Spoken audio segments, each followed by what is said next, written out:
Habe dere Servus, grüßt euch und grüß Gott zum herzallerliebsten Format aller unserer 1864 Hörer. Die Wollex aus dem Juli sind am Start. Mit dabei ist der wunderschöne, sexuell erregende Mike. Servus und habe dere. Corby ist auch dabei. Hi. Schaust du auch gut aus, Corby? Ach Kim, was willst du, hä? Ich hab gerade gesagt, dass du auch gut ausschaust. Ja, aber trotzdem, normalerweise, wenn du jemandem ein Kompliment machst, dann dauert es nicht lang und dann kommt gleich was, ja. Ich habe in der Regel nur eins übrig und heute hat sie mir der Mike gekriegt, das tut mir jetzt leid. Okay. Du musst dich selber auch noch vorstellen. Ja, ich bin Kalle. Ah, er hat es übernommen, sehr schön. Ja, ich hab das übernommen, es hat ja die Oma von meiner Ex-Freundin schon, wie gesagt, weil sie kapiert hat, dass ich Kani heiße. Angerufen und hat's gratuliert zum Geburtstag. Mei, Kalle, ist das schön, dass du anrufst. Mei, das gefreut mich, Kalle. Ja, Kani heiße ich, du blöde, die Brunzen. Aber naja. Kein, der hat sich besser anhören. Kein, ja. Ja, eben, wie oft ist das ja schon vorgekommen, dass du gesagt gekriegt hast, boah, wieder Fußballer, das ist ja ultra krass. Und Ja, dem wird so gehen wie, echt, so wie der Typ von Viva la Illusion. Der Witz kommt tatsächlich regelmäßig vor mit dieser Fußballerwitz, vor allem vom Simon auf Instagram, da gehen jetzt gleich mal schöne Grüße raus. Hat jetzt erst angefangen, dass er uns anhört. Er ist über die Speziewirtschaft auf uns gekommen, jetzt hat er es geschafft, dass er zum guten Podcast drüber schwingt. Yeah, dunkle Seite der Macht, Alter. Cool. Endlich ist er da, ja. Und ja, er wird nicht müde, diesen Running Gag zu verwenden. Bei der EM, glaube ich, habe ich bei jedem England-Spiel irgendeinen Kane-Witz gekriegt. Komisch. Er hat aber schon gesagt, dass unser Talkthrough, wenn er den anhört, dass er richtig Bock auf Zocken kriegt. Also machen wir es nicht ganz so verkehrt anscheinend. Ja. Mike, was hast du denn im Monat Schönes erlebt? Oh, leck. Mir ist teilweise brutal zu heiß, ich sag das, wie es ist. Furchtbar. Ich muss ja so schwitzen, allerweil, wie eine Sau beim Metzger. Die ekelhaften Schweißperlen, die es dann hinten über die Wirbelsäule oberwandern spürst. Wirbelsäule, wenn ich noch gerade einen Schwitz irgendwo hätte, wo man nicht sagt, aber ich schwitze im Gesicht, am Kopf, da wo noch mal andere Leute haben, da schwitzt sie dann Perlen am Kopf und dann ja, die schwitzt aber wieder gescheit. Ja, tue ich wirklich. Und ich weiß jetzt auch, warum, dass der Mensch Augenbrauen hat, und zwar, dass da die ganze Sauce nicht die ganze Zeit in die Augen läuft. Ich merke mich schon die ganze Zeit mit so einem Bandel. Wie alt hast du da werden müssen, dass du das weißt? 40 fast. Und wow. ich merke schon, wenn ich ein Bandel über den Kopf habe, wie der Rambo 2 und so, und dann ist was direkt vorbei und da cool ausschauen. Eher wieder Gizmo bei dir. Du bist eher so ein Gizmo-Typ. Das Problem ist, wenn du da als Glatzenträger quasi so ein Stimmbandel aufhast, dann meint man, du bist in einer Hardcore-Band oder sowas wahrscheinlich. Eher weniger Rambo-Assoziationen, sondern mehr Hardcore-Band. Ja, dann braucht es aber gerade noch eine gichtlige Stimme, dann darfst du echt wieder Hardcore-Sänger umkommen. Ja, okay. Ich wissen wir, dass in der Regel auch 95% aller Hardcore-Bands suchen sie die dämlichste Stimme als Sänger aus. Dann hörst du so ungefähr singen es die ganzen Vollidioten. Weißt du, was bei den Hardcore-Leuten los ist? Grüße gehen raus an Agnostikfront. Ja, der sowieso. Das sollst das Mikro ins Tier meine heute in Hundezwinger. Gotta go. Vollidioten. Hör mir auf mit dem Scheißdreck. Du kannst vielleicht 3 Bands so hören, dann war's es. Ich mache jetzt einmal schnell ein Zitat, weil mir das gefallen hat, da habe ich schmunzeln müssen. Müssen. Himmel, Arsch und Titten, ich riech das Blut eines Briten. Ich hab wieder mal Wolf Creek 2 angeschaut. Und dieser Spruch kommt in Wolf Creek 2 und ich hab mich wirklich amüsieren müssen, weil die Sprüche, die der John Jarrett da raushaut, sind vom Feinsten und man kriegt in dem Film so viel mehr als im ersten Teil, das ist unfassbar. Ich war zwar andererseits auch sehr überrascht, weil ich habe ihn seit dem Release damals nicht mehr gesehen gehabt und habe das nicht mehr am Schirm gehabt, wie krass blutrünstig und explizit brutal das Ding ist. Also da wird er mit einer so richtig geschlacht, also wie eine Sau. Also so richtig auseinandergenommen und dann in der Box geschmissen und so. Das habe ich alles nicht mehr gewusst. Und jeder, der jetzt sagt, hey, die Szene kenne ich nicht, was hat er denn da wieder? Dann habt ihr die gekürzte FSK 18-Fassung gesehen. Ich habe mir die ungeschnittene angeschaut und im Endeffekt geht's wieder um dasselbe wie im Vorgänger, dass quasi Touristen sich am Wolf Creek rumtreiben im Jagdgebiet vom Mick heißt er, oder? Ja. Und der sagt, na, das haut nicht hin. Es kommt jetzt mit und die Mädels werden vernascht und die Männer werden anderweitigst vernascht. Gefressen wahrscheinlich, wenn schon so hergekriegt werden wie ein Schweiners. Und, ja, eigentlich musst du dry beißen. Ne? Ja, irgendwie schon. Wenn du es schon so hergekriegt hast. Und wir haben Die Arbeit soll nicht umsonst sein. wir haben auch etliche Ts in dem Film. Also wer auf unsere 3 Ts als Gütesiegel Wert legt, da hat Wolf Creek alle 3 Freunde. Also gibt's ein Pipi, da gibt's tote Kängurus, ich glaube 200 an der Zahl. Und mal, Busen ist ein wenig angedeutet, aber das lassen wir jetzt einfach sein, weil dafür haben wir diesen krassen Pipi, den Ja, abgeschnitten. die Frage ist, wieso wir unseren Triple Threat nicht als Gütesiegel verwendet. Ja. Der hat ja keine Ahnung von Kassetten schauen. Normalerweise gehört nicht Prädikat besonders wertvoll, sondern Prädikat, Triple Threat. Besonders getriple threaded. Ja. Irgendwie so.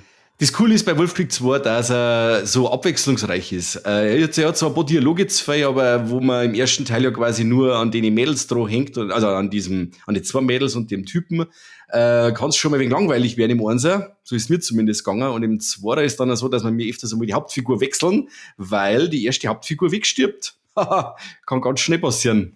Spoiler. Ja. Krass. Das ist nicht Spoiler, aber du weißt ja nicht wer Voll. und so und hin und her. Ist ja wurscht.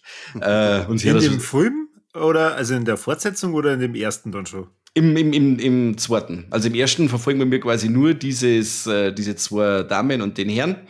Und ob man die mag oder nicht, die haben wir bis zum Schluss vom Film und da in dem Teil, im zweiten, wird er mit durchgewechselt. So wie bei Psycho, dass du sagst, ja, okay, die eigentliche Hauptfigur geht drauf und was tun wir denn jetzt? Und dann geht's auf einmal So mit was dem Psycho auch anderen noch weiter. weggespoilert. Das gibt's Ja, gar habe nicht. ich der, wer Psycho noch, weiß ich nicht, gefühlt, wie dieser 60 Jahre nicht gesehen hat, dem kann ich jetzt leider auch nicht helfen. Ja, was tust du, wenn jetzt einer frisch 16 wird und den jetzt erst anschauen darf? Dann wünsche ich ihm alles Gute, weil der Film trotzdem funktioniert. Junge. Wahnsinn. Du nimmst keine Rücksicht auf deine Mitmenschen. Na, null, ich bin ein richtiger Misanthrop. Richtig. Auf jeden Fall, der Mick, der John Jarrett macht die Sache Wahnsinn. Also das ist wirklich die John Jarrett Show, was der für geile Sprüche hat und Ding und gleichzeitig ist er so irgendwie so, kommt er so ein wenig so menschlich rüber, aber dann, wenn er wieder so durchgreift, dann ist er so krass brutal, dass du sagst, ja, alter Schwede, was ist denn los? Du warst doch gerade so locker flockig drauf. Und also, wie gesagt, wer es gern blutig hat, seine Slasher, der haut sich Wolf Creek 2 rein, weil es da richtig rund geht. Und wie gesagt, ich glaube, er dauert fast 2 Stunden, 1 Stunde 45, irgendwie so um den Dreh. Wenn er jetzt noch 10 Minuten weniger Dialog hätte, sind ein paar so Sachen dabei, wo du sagst, kann man wegen straffen, dann war das der Überfilm. Also ziemlich geil, Explosionen mit dabei und richtig brutale Autostunts und so und richtig handgemacht. Weißt du, so wie es so aus Filmen aus Australien kehrt, so Mad Max-Style, da werden richtig LKWs geschrottet und echte pyrotechnische Explosionen werden gezeigt und so. Also cooler Film, coole Fortsetzung, in meinen Augen besser wie der erste Teil. Viel besser. Echte Menschen umgebracht. Wahrscheinlich und echte Kängurus wahrscheinlich, ja. Ja, Snuff ist das Beste. Ei. Kann ich absolut empfehlen. Ich weiß zwar jetzt nicht, wie das momentan läuft mit Indizierung. Glaube ich jetzt nicht, dass der indiziert ist. Ich weiß es aber jetzt auch nicht. Aber es müsste sich auf alle Fälle die ungeschnittene Fassung holen. Die FSK 18 ist ein wenig, ja, Grupft. da geht der Spaß ab. Wie viele Staffeln hat es von der Serie gegeben? Ich glaube 2. Ich bin aber über Wie die war- erste nie rausgekommen, weil das Wie war die erste? brutal langweilig. Das war wieder so ein Ding, ich glaube, das waren auch gerade 6 Folgen und da war die erste cool und die letzte und dazwischen war, Dialog ohne Ende und so typisch serienmäßig irgendwie, dass du sagst, ja, erste Folge ist super und am Schluss wird's wieder, aber in der Mitte musst du 2 Krampf anhören, der dich nicht interessiert. Das bei Und- 6 Folgen. Ja, genau, und das auf 6 Folgen, dass da noch eine Langeweile aufkommen kann. Und das Blut und alles war CGI, das hat mich, war in der ersten Szene irgendwie, die erste Family, die er abragt in der Serie, war schon alles mit CGI, dann war ich eigentlich da schon fast fertig. Und Ja, okay. also kann ich nicht empfehlen. Ich habe die zweite, glaube ich, schon die gar nicht mehr angeschaut. Dann war es gut. Ja, ich müsste mir die 2 Filme wieder mal anschauen. Die habe ich beide, glaube ich, seit einem Release nicht mehr gesehen. Die Serie habe ich gar nicht gesehen. Aber das ist auch mit dem, der Mick in die Filme spielt, oder? Der spielt Ja, auch John in der Serie. Jarrett, ja. Wie? John Jarrett, okay. John Jarrett. Der, wo die Dämonen, die Ausgetriebenen, den Garten ausscheißt. Bei The Possessed. Bester Mann. Ja, voll gut. Der nächste bitte. Ja, ich muss da gleich mal eingehen, weil du jetzt mit deiner Spoilerei so gut vorgelegt hast und ich hab mich da jetzt nämlich erst so viel aufregen müssen. Weil es gibt so Seiten, ich weiß nicht, ob du die kennst, wie zum Beispiel Nerdist. Ja, sag mal was. Ja, genau, Fotzenverein. In dem Fall ist das Wortwahl auch genau richtig, weil es auch um das Finale von The Boys Staffel 4 geht. Okay. Ich frage mich, was man bei so einem, was ich mir da denke, wenn ich so große Seiten bin mit einer immensen Reichweite und dann, also ich habe das Finale Gott sei Dank davor schon gesehen, aber Nerdist ist eine dieser Beispiele, warum ich das Internet dann oft meide und schaue, dass ich mir Serien immer gleich zu Release anschaue, weil dann einfach ganz groß die Schlagzeile ist, Final of Season 4, The Boys just killed off Name. Und ich denke mir so, was hat das eigentlich behindert? Was ist denn mit eigentlich? Was hat das für der Drecksverein? Und das gleiche haben sie dann noch gemacht, weil Deadpool hat ja auch nochmal an, was weiß ich, einen 48. Trailer gekriegt. Ich weiß nicht, wie viele Trailer das wir mittlerweile haben. Gefühlt, ja. Ja, und haben ja so ziemlich gefühlt anscheinend auch alle Cameos, die in dem Film vorkommen, da in die Trailer hergezeigt. Jetzt bin ich da so, ich schaue mir immer den ersten Trailer vom Film an, der mich interessiert und dann passt es. Ich brauche keinen zweiten, dritten, vierten Trailer und 48 Teaser und was weiß ich, 10 Sekunden Schnipsel noch. Und dann schaue ich mir extra keine Trailer weiter an, um nichts mehr zum Spoiler zu kriegen. Und dann ist da also Deadpool 3, Third Trailer, just revealed, this big cameo, fettes Beutel dort. Also warum du Scheißseiten? Fick dich doch. Der ganze Drecksverein, das soll sofort uns gehen. Ja, das darf man jetzt erst recht, weil sonst nämlich eine miese Scheiße ist. Das ist immer wieder gecancelt. Was denke ich mir bei solchen Beiträgen als große Seiten? Ja. Bei private Leuten weißt du das sind halt einfach oft einmal Charaktereigenschaften, wie bei dir jetzt, weißt du, dass du einfach ein bisschen Trupp bist. Eins Sau. Eins Weedsau, eins Ahnungslosen. Aber was denke ich mir als große Seiten? Warum mache ich nicht so, if you want to know who just died in Season 4 Final, click Link in Bio. Zum Beispiel. Das ist aber auch genau andersrum und wir verstehen einfach nicht, wie das Internet funktioniert und wir müssen es genauso machen. Ja, nein, ich hab noch nie, zumindest wenn da mich eine Anleitung haben vom Interneterfinder, wer war das, der Bill Gates, oder?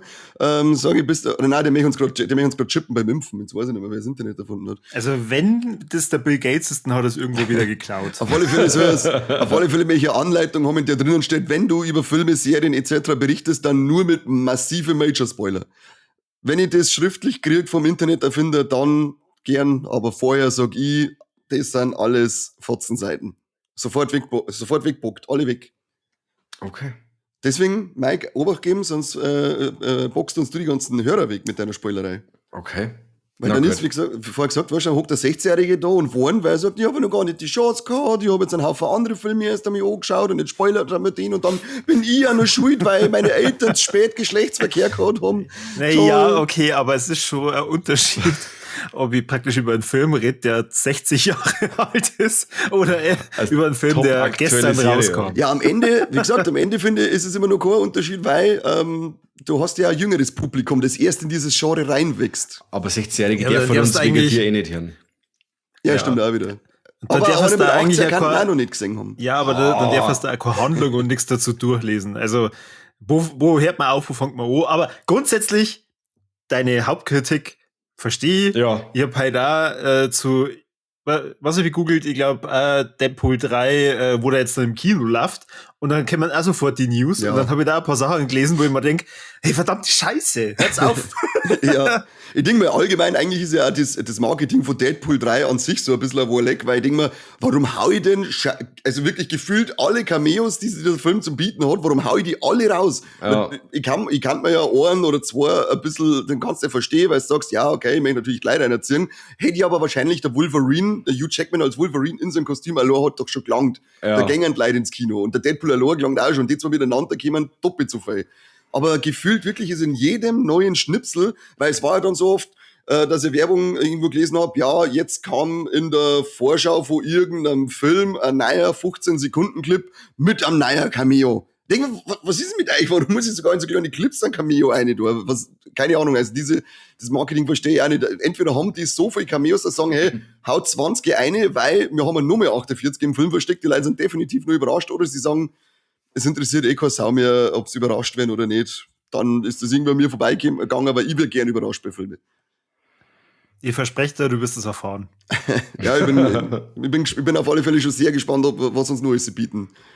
Ich glaube schon, wenn es heißt, der Hugh Jackman hat seine Masken nur 10 Minuten auf in einem 2,5 Stunden Film, fickt sich ins Knie. dass ich das Scheißding nie aber da. Hier war, wo wir wieder bei unserer Diskussion von Man of Steel sind, der hat die Masken, sitzt auf und halt dein Maul und nimm's her und du halt die ganze Zeit oben, was ist denn los? Aber echt, für was hast du denn? Ja, Das hat auch eben. Geld gekostet, dass man die herrichtet, oder? Ja, eben. Kotzi. Ja, irgendwie ein bisschen undankbar von ihm. Ja, voll. Richten sie einmal Masken her. Seit wird der zweite Wolverine kosten mit dem Samurai. The Way of the... Silver Samurai? War das Nein, ein Silver Samurai? Der Weg des Kriegers, Way of the Warrior, weiß ich nicht. Weg des Kriegers hat er auf Deutsch Ist eh wurscht. geheißen. Aber da ist das erste Mal vorgekommen, oder? Die Masken. Da hat er doch den Kopf am Schluss gehabt, wo dann die Masken drinnen waren. Das ist eine ganz gute Frage. Ich habe mir vor kurzem erst angeschaut, aber ich habe da auf die Post-Credit-Scene habe ich nicht Obacht gegeben. Ja, ist eh wurscht. Auf alle Fälle ist es undankbar vom Hugh Jackman, dass er das nicht länger aufhört. Wobei, sagen wir es, diese ganz kurz gerade angerissen, jetzt weil wir gerade beim Wolverine 2 sind, unbedingt die Extended Cut-Fassung einmal anschauen. Ich habe den eigentlich im Kino verteufelt gehabt, Ja. weil er mir eigentlich überhaupt nicht gefallen hat, aber dieser Extended Cut, ich glaube, dass der fast 20 Minuten länger ist, den kann ich wirklich empfehlen. Der ist wirklich gut. Echt? Den Das kann man ist sich der nicht- Supercut, oder?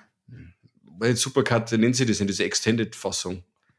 Ja, ich glaube, der heißt irgendwie Supercut. Supercut oder so. ist Den von- hab ich bisher auch noch nicht reingeschaut. Ja. Ich glaube, ich habe auch seit dem Kino nur mal gesehen. Jo, das macht einen besseren Film. Ja, cool. Ist nicht so schwer gewesen bei dem, aber passt.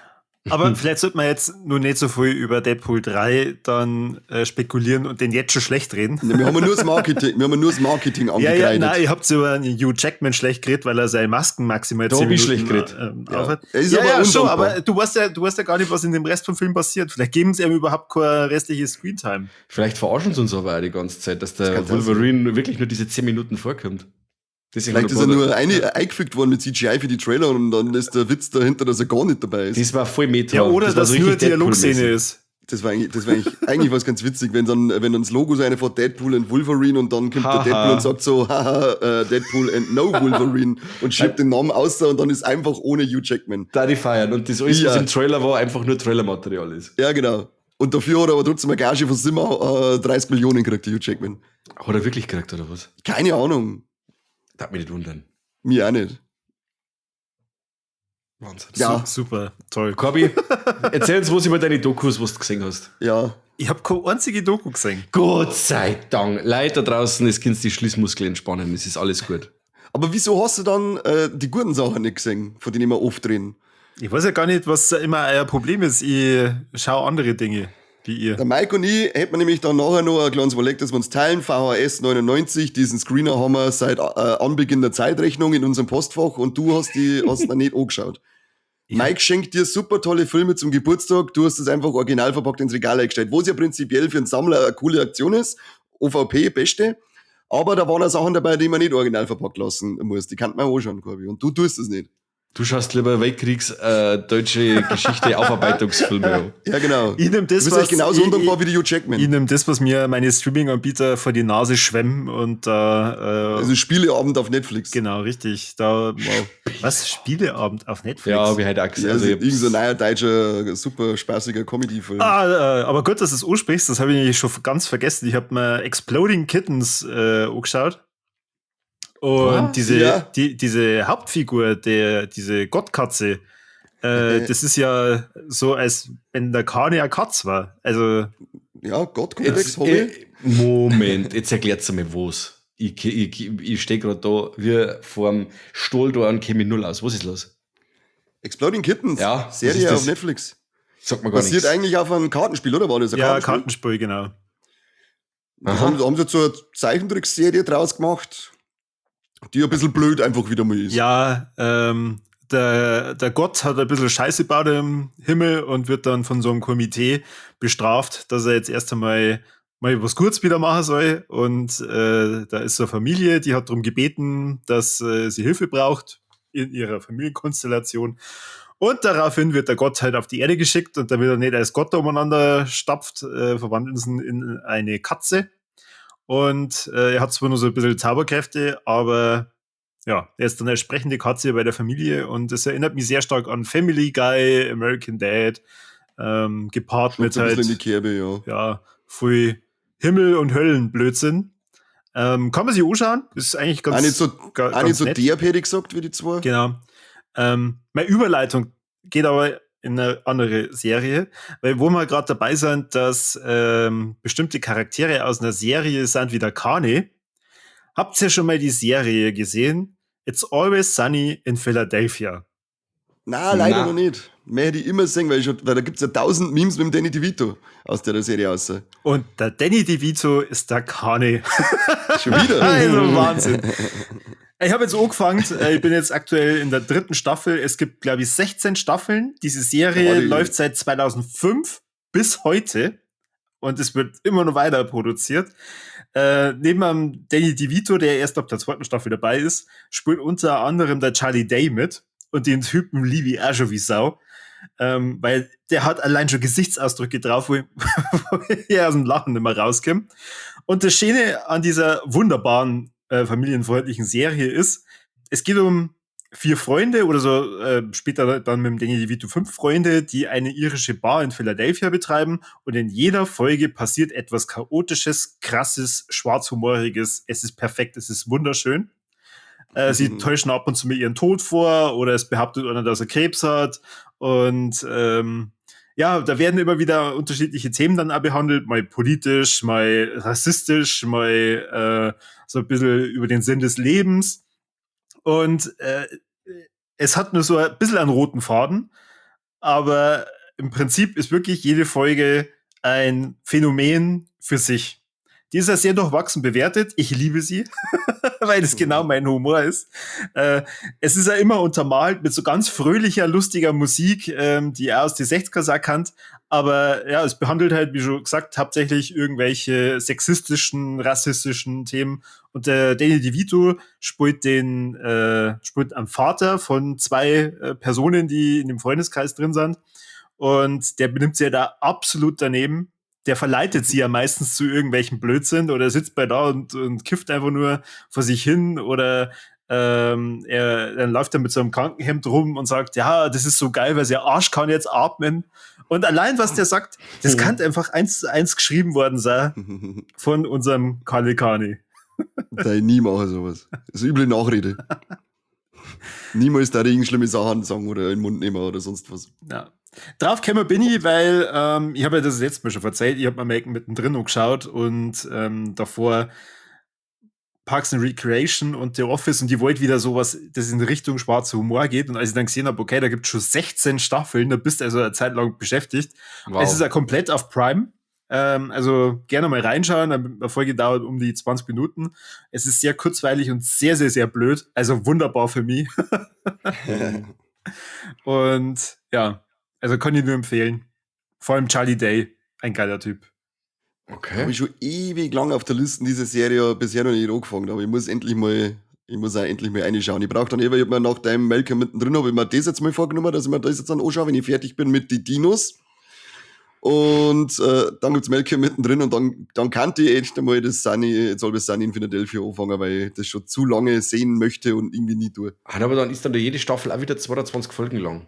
Super. Nein, die ersten 2 haben bloß 10 Folgen. Und ich glaube jetzt ab der 3. Ich glaube die 3. ist sogar die längste mit 15 Folgen und es hat immer so zwischen 10 und 12 Folgen sowas. Okay. Ja, voll angenehm. Voll. Ja. Das ist richtig. Und ich glaube, das ist die längste existierende Sitcom aus den USA, die jetzt eben seit 2005 produziert wird. Cool.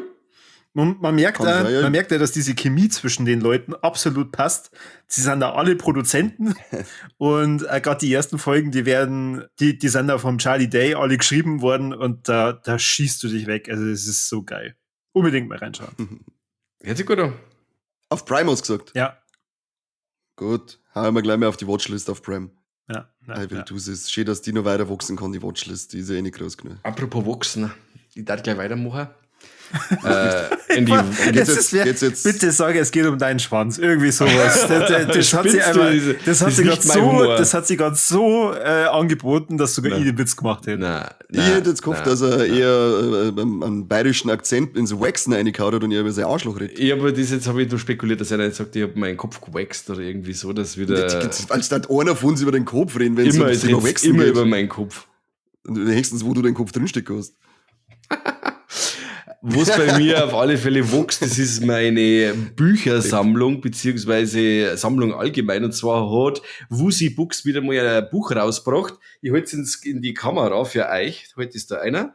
Horror auf VHS. Und jeder, der jetzt sagt, hey, voll Depp, dieser Podcast, dein Battle bringt uns nichts. Der Corby macht wieder eine schöne Untermalung mit Bildern. Also, wenn ihr einen gescheiten Podcatcher habt, so wie ich, und zwar habe ich Pocket Cast zum Beispiel, da sehe ich diese Arbeit, die sich der Corby macht, die man bei YouTube sieht zum Beispiel, dass er zu jedem Kapitel ein eigenes Bild macht, sagt man da. Und ich starte mit Battle aus und dann könnt ihr mal reinschauen in das Buch und ich verzeihe jetzt ein bisschen was.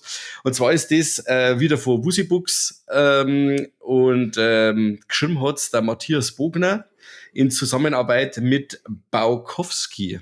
Der Herr ist jetzt weiß ich, wo ich den Bogner die Namen herkenne. Sind wir jetzt wieder auf Facebook und ich habe mir deswegen wieder ein Profil gemacht und mir jetzt die ganze Zeit einen Matthias Bogner vorgeschlagen und ich habe mir die ganze Zeit gedacht, woher kenne ich zur Hölle diesen verdammten Namen? Ja. Der kommt mir so bekannt vor. Der Mike ist schon wieder befreundet mit ihm. Ich muss ihn irgendwo herkennen. Was ist los?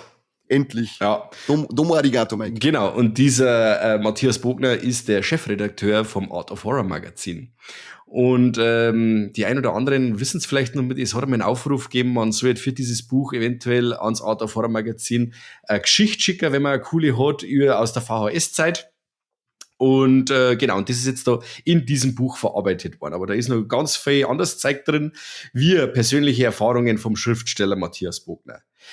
Videothekenbesitzer kommen zu Wort. Mediale Berichterstattung in Horrorfilme aus die 80er, diese Hexenjagd auf VHS zum Beispiel wird beschrieben. Der Spiegel hat einen coolen Artikel geschrieben oder auch die Doku Mama Papa Zombie wird bearbeitet.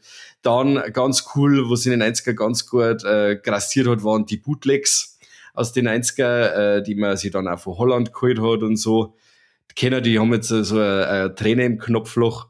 Dann über 40 Jahre Astro wird berichtet. Oliver Krekel kommt zu Wort, der Chef von Astro, der oftmals ein bisschen zwiespältig behandelt wird, weil er diesen coolen Astro-Cut, den Krekel-Cut gemacht hat von Dawn of the Dead, wo er wirklich jeden Schnipsel, den es weltweit irgendwie gibt, in diese Fassung rein gemurkst hat, hätte ich mal gesagt, aber ich mag mich da nicht recht negativ äußern, weil das war das erste Mal oder die erste Version, die ich von Dawn of the Dead gesehen habe, auf dieser Astro VHS und für den bin ich heute noch froh, dankbar bin ich ihm, nicht froh bin ich ihm. Dann geht's noch drum um Horrorfilm-Magazine, wie die Movistar wird berichtet über die Gory News oder Splatting Image. Dann kommt der Chefredakteur von der Deadline, damals Gory News, zu Wort, der sieht Bene Fegul.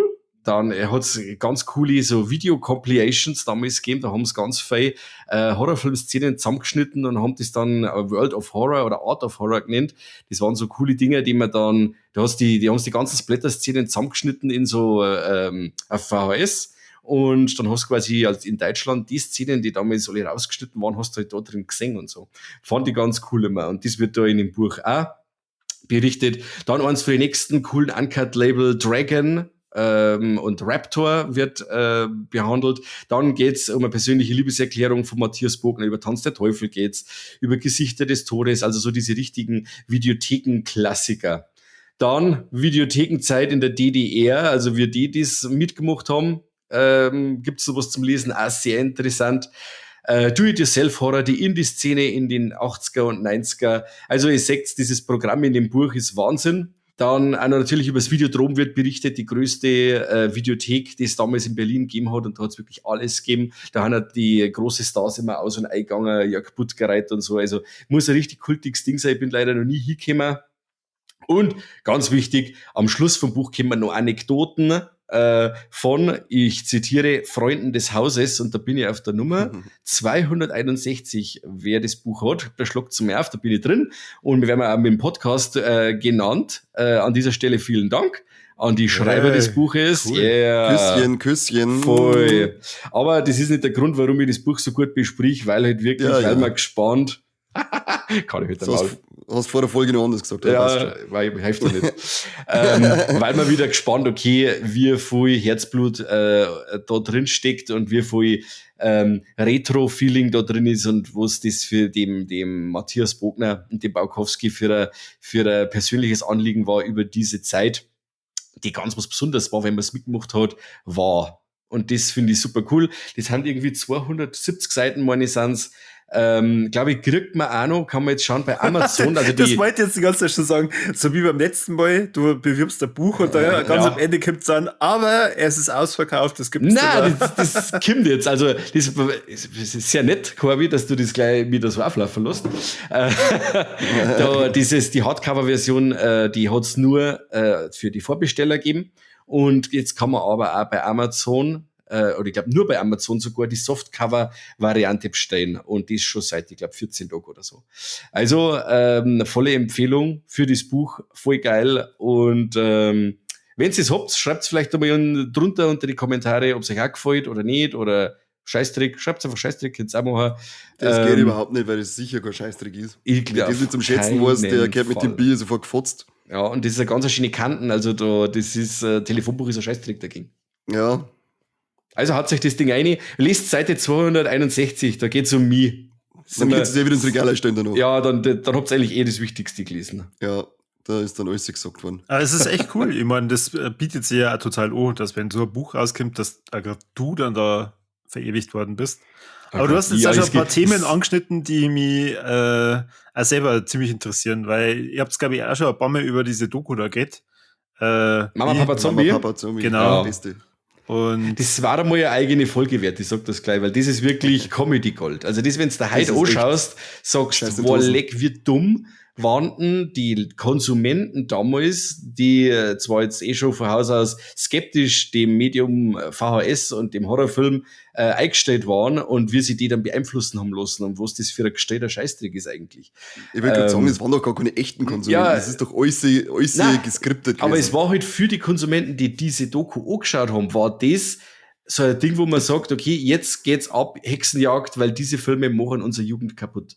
Die Verrohung der Gesellschaft. Ja, genau. Und das waren anscheinend ganz schön viel. Ja, Weltklasse. Auf YouTube ist drin, Corby. Aber was muss denn der RTL 2 dann sagen? Da ist jedes Format auf RTL 2 aktuell fachmännischer als Mama, Papa, Zombie damals war. Okay. Und das Coole ist ja dann auch, dass am Anfang von der Doku dann auch schon sagen, hey ja, wir müssten euch diese drastischen Szenen zeigen, damit ihr es wisst, von was also wir reden und Ding. Und dann damals auch zur besten Sendezeit. Ich weiß nicht, ich hab mir diese DVD gekauft und da ist dieser Schnipsel noch drauf. Von der Fernsehzeitung, wann das ausgestrahlt worden ist. Hab ich jetzt leider nicht da, aber das ist voll cool, dass du sagst, zur besten Sendezeit haust du das Ding hier mit Szenen, die damals, wegen denen die Filme damals auch beschlagnahmt worden sind und die sechs dann in der Doku und so. Also das ist alles verrückt. Eigentlich gut gewesen. Eigentlich ist gut gewesen, die Doku, weil dann hast du einen Film angeschaut, wo Szenen rausgeschnitten waren und dann hast du halt schnell einen zweiten Kassettenrekorder angeschmissen und hast du die Szene dann bei der Doku angeschaut. Wieder zusammengeschnipselt. Wo wir dann wieder bei diese Bootlegs sind aus den 90er, wo wieder alles selber zusammengeschnippelt worden ist und so. Das ist eigentlich sehr zuvorkommend gewesen von unserem Start damals, dass sie das gemacht haben. Schon. Also VHS-Zeit fand ich damals voll geil und wie gesagt, dieses Buch arbeitet das Ganze nochmal auf und ja, ist schön, gibt ein wenig so ein Retro-Feeling. Und wie gesagt, wenn du einer bist, Corby, der sich mit der damals noch zu klar war für die ganze Gaudi, dann kriegst du jetzt ein bisschen einen Einblick in das Ganze. Also sagen wir mal, Erziehung definitiv für Videotheken und sowas. Da, wo ich in Videotheken drin war, da gab es nur noch DVDs und dann Blu-Rays. Und dann ist das Ganze dicht gemacht worden. Ja, dann ist Netflix gekommen und dann war Ende Gelände. Ich glaube, da in dem Haus, wo das in Straubing war, das Haus ist sogar abgerissen worden. Haben sie ein Exempel statuiert. Ich glaube, dass da Netflix selber gekommen hat. Da haben Erinnerungen gestorben. Ja. Das Haus hätte voll zum Verzeihen gehabt, glaube ich. Ja, ich glaube auch. Von geile Typen, die in der Pornabteilung stehen und lochen über Titel wie Alarm im Transendarm und spulen sie dann an der Nudel und so. Ja, genau. Cool. Videothekenzeit war super. Ja, die Zeit war super. Ach, wo sind die Zeiten hier? Ja, die geilen alten Affen, die hinten gestanden sind bei den Pornos, wenn du reingehst und kicherst wie ein 12-Jähriger wegen die Titel und dann stehen die alten Affen da und lesen gerade einen Klappentext davon. Was möchtest du lesen, du Vollidiot? Geil, was mit der Brain herunter an der Nase und dann so drüber schauen über Brain. Ganze Schultern voller Schuppen. Gestungen und krasselt die haben ihn und dann sind sie mit der Kiste raus. Und haben gedacht, alles klar, da am Wochenende ist Onanieren bis zum Zipfelglieren noch gesagt bei dem.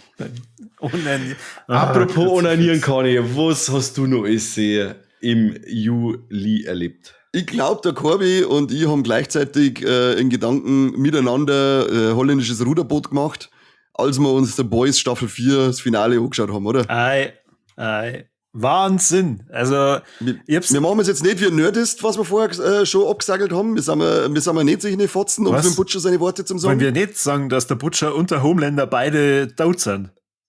Ich wollte eigentlich nur die Szene verraten, dass sie miteinander Schere machen. Ja, Schere und dann beim Orgasmus hat der Homelander aus Versehen seine Laseraugen und genau. Ja. Und das Wie, der Ding hat noch das Wie drinnen und haben sie sich gegenseitig aus dem Zipfel ausgelasert durchs Hirn durchgeschossen. Ja, genau, richtig. So, Mike, jetzt haben wir gespoilert. Das Rätsel ist ein Scheißdreck, das glaube ich doch überhaupt gar nicht. Ach so, bei Boys kannst du es nicht glauben, oder was? Nein, das glaube ich nicht. Die Serie ist zwar fertig, aber nicht so fertig. Ja, aber auch die 4. Staffel insgesamt wieder, also da sind schon wieder, der Homelander war schon lange nicht mehr so base, hätte ich gesagt, wie der da teilweise war. Ja. Okay. Krasse Sachen dabei, eigentlich auch ein cooler Plot am Ende mit der Aufklärung von der ganzen Geschichte dann. Ohne dass, wie gesagt, wir wollen jetzt nicht spoilern, weil das sind wir ja brave Buben, jetzt wieder Mike! Aber ja, ich find's geil. Ohne Ende, aber ich bin ja stinktraurig, dass wir jetzt wahrscheinlich 2 Jahre warten müssen, bis wir die 5. Staffel kriegen. Das ist aber dann die letzte, meine ich, oder? Das ist dann die letzte. Ja, die 5. ist die letzte. Und ich hab's im Kassettenschmerz auch schon gesagt, ich lese ja momentan die Comics und da sind die Handlungsstränge schon etwas anders, aber es kommen ja viele Figuren natürlich vor. Und ich glaube, es ist besser, sie hören halt dann nach der nächsten Staffel dann auch auf, weil sonst wird's, glaube ich, ein bisschen komisch und dann ist die Luft dann auch ein bisschen raus. Was ich auf jeden Fall an der Staffel richtig geil gefunden habe, da sind Figuren vorgekommen, unter anderem eine Figur, die sehr früh in den Comics schon vorkommt und sie absolut daneben benimmt, der Tech Knight. Und der ist mega geil. Den haben wir ja in Gen V, glaube ich, schon kennengelernt, oder? Der ist in Gen V vorgekommen. Ach so, echt? Ich habe bei Gen V bisher nur die erste Folge gesehen. Also ja, das ist der Ermittler-Typ gewesen, gell? Ja, dann ist der bei Gen V auch schon vorgekommen. Da ist der eingeführt. Wenn der also geile Krankheit hat in Gen V, dass sein Zipfel einfach immer in Löcher stecken muss. Ja, genau. Das wird in den Comics auch sehr problematisch beschrieben. Ja, in Gen V sagst du dann mal, glaube ich, in so eine Art Post-Credit-Scene, wo es dann Überwachungskameras zeigen, wo er überall sein Zipfel einsteckt, wenn keiner da ist, weil er es nicht aushält. Wo war denn ich dann, wie ich die erste Folge Gen V gesehen habe? Nein, das war nicht bei der ersten.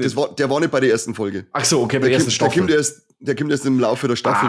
Okay, vor, weil ich glaube, 4 Folgen habe ich gesehen, mir kommt das gerade überhaupt nicht bekannt vor, aber wenn das erst stimmt. Müsste aber irgendwann in der Mitte, dann noch mehr auftreten sein, das erste Mal kommen. Okay. Aber ja, ich bin jetzt echt gespannt, wie die ganze Sache ausgeht. Das hat ja ein paar Banger am Schluss, sage ich jetzt mal. Ja, ich wollte mal die Jugend auch ansprechen, die uns schon hören darf. Die ab 21. Die reden halt so. Kennst du nicht aus, Scorpi? In Albut schmerzen sie überhaupt schon oder grunzen sie da noch. Ich habe einen Facebook-Post gesehen, den werden die meisten Leute nicht kennen, den Typen Brian Pollin, der Regisseur von Fetus. Und der hat eben geschrieben gehabt, also er ist ein wenig traurig, das zu erwähnen, sagt er, aber die 4. Staffel der Boys hat einfach die krassesten und bestgemachtesten Gore-Szenen, die er die letzten 10 Jahre gesehen hat. Und dann haben wir gedacht, jetzt muss ich mir echt diese 4. Staffel einmal anschauen, wenn das wirklich alles so derb und krass ist, wie es jetzt alle Was ist eigentlich mit dir, dass du da noch nicht Feuer und Flamme bist bei den Boys? Was ist eigentlich los mit dir? Bist du ein bisschen zurückbleiben, kann es sein? Ich schaue momentan ultra wenig Serien. Ich bin momentan eher im Filmgame wieder mehr drin und schaue mir lieber mal wieder die alten Argento so oder sowas. Aber mit Serien bin ich momentan ein bisschen... Bei mir direkt umdreht. Ich bin eher gerade wieder voll im Serienfieber als im Filmfieber. Okay.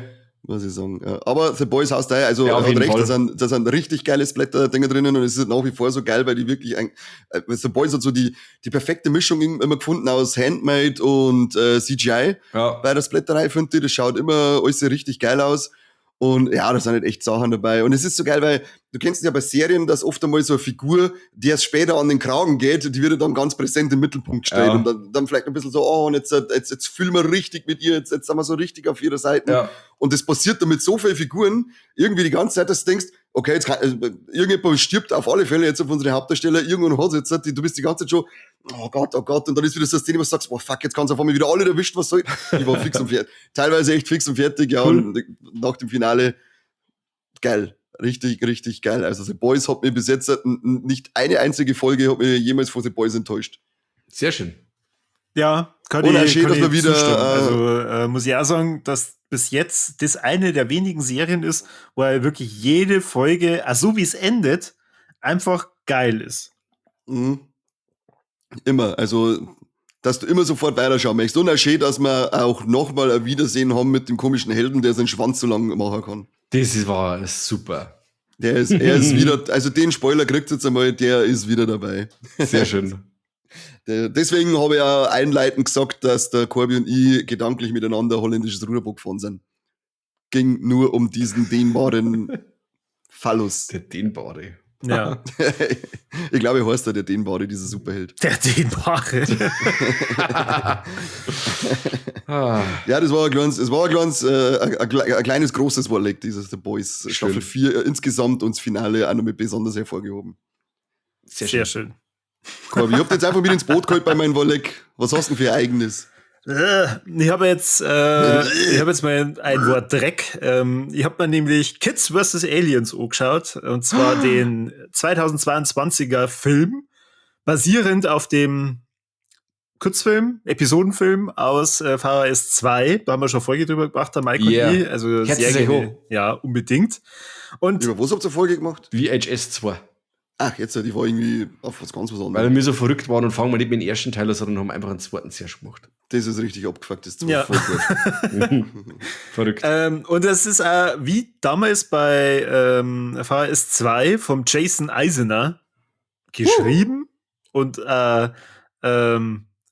Regisseur mit betreut. Und dafür muss ich sagen, also wenn man schon die Chance hat, dass man aus einer Vorlage einen Langfilm macht mit mehr Budget, wie kann man es so verhunzen? Also, das ist ja irre. Echt? Scheiße. Ich weiß nicht genau, mit wem ich darüber geredet habe. Ich glaube, es war mit Mike. Da habe ich ja gesagt gehabt, dass Kids vs. Aliens in dem Fantasy Film Festival gekommen hat. Ja. Und dass ich tatsächlich im Überlegen bin, ob ich allein wegen dem hinfahre. Ich bin echt froh, dass ich es nicht gemacht habe.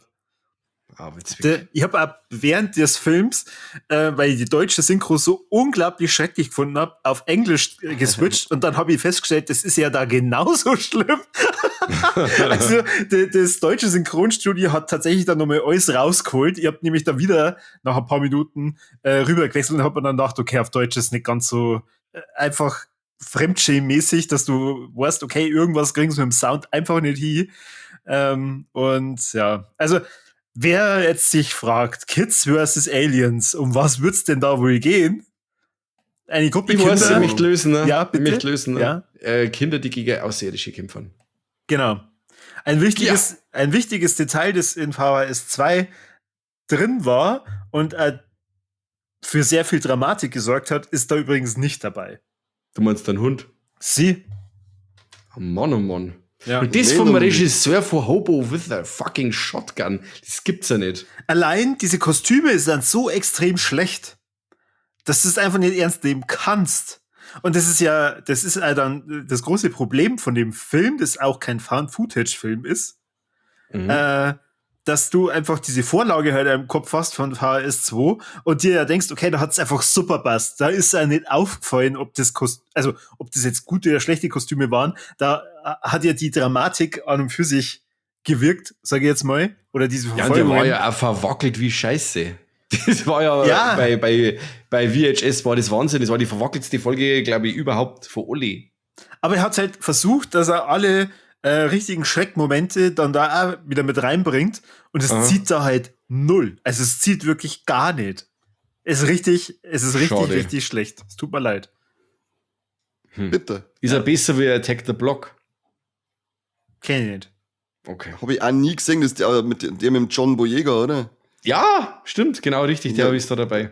Ich habe den damals gesehen, wie er rausgekommen ist. Ist der Scheiß, oder wie? Ich weiß das nicht mehr. Das Ding ist 15 Jahre, glaube ich. Weiß ich nicht. Weil ich hätte gemeint, dass der mittlerweile irgendwie so einen kleinen Kultstatus genießt, hätte ich irgendwie gemeint. Aber ich habe mir irgendwie noch nicht dran getraut an das Ding. Ja, und ich habe noch keine Zeit gehabt, dass ich noch mal geschaut hätte. Aber den höre ich eben öfter und die Prämisse ist ja dieselbe. Ja. Na, schade. Hätte ich mir jetzt mehr erhofft, vor allem weil der Jason Eisner ja schon ewig nichts mehr gemacht hat und dann sowas. Ich denke mal, da liegen über oder fast 10 Jahre zwischen dem Original und dann dem neuen Langfilm. Warum? Hättest du was anders gemacht? Das war irgendwie. Was machen Sachen? Ja, das wäre irgendwie intelligenter gewesen. Also, mir würde tatsächlich so ein bisschen interessieren, was hat ihn dazu getrieben, dass er das anstellt. Schreib mir mal Mail. Ja.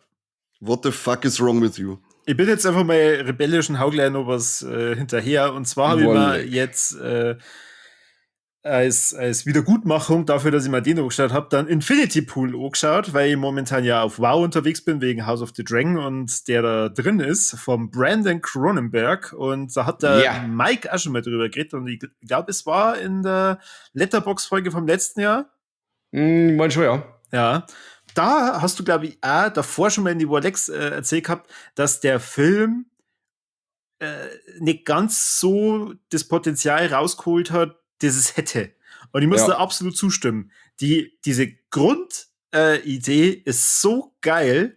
Die ganzen Szenen, die man natürlich dann auch vom Mr. Cronenberg erwartet, mit dem Farbspiel und was weiß ich, das ist alles perfekt. Und Mia Goth ist einfach eine geile Sau, das muss man auch dringend erwähnen. Das ist ziemlich sexistisch. Aber ab der. Ich glaube, sagen, sie kann gut schauspielern, hätte ich gesagt. Da die jetzt einmal ich glaube, Mia Goth, da wäre die dafür bedanken für das Kompliment. Und ich darf das einfach sagen, dass sie ein wunderschöner Mensch ist, da jetzt einfach mal sagen. Innerlich wie äußerlich. Ja, weil ich mir jetzt auch nicht ihr Gender assumen. Was? Habe ich nämlich nicht, gefragt. Ja. Das war jetzt das, was du gerade googelt hast, oder? Ja, konsumen. Ich darf die Gender schon gern konsumen, muss ich sagen. Okay, aber ich darf jetzt sagen, sie ist eine geile Sau. Hallo, unsere depperten Hörer, die verstehen doch kein Wort Englisch. Du kannst sagen, was möchtest du auf Englisch, weil dann kann sich keiner beschweren bei uns. Okay. Ja, sie ist hot.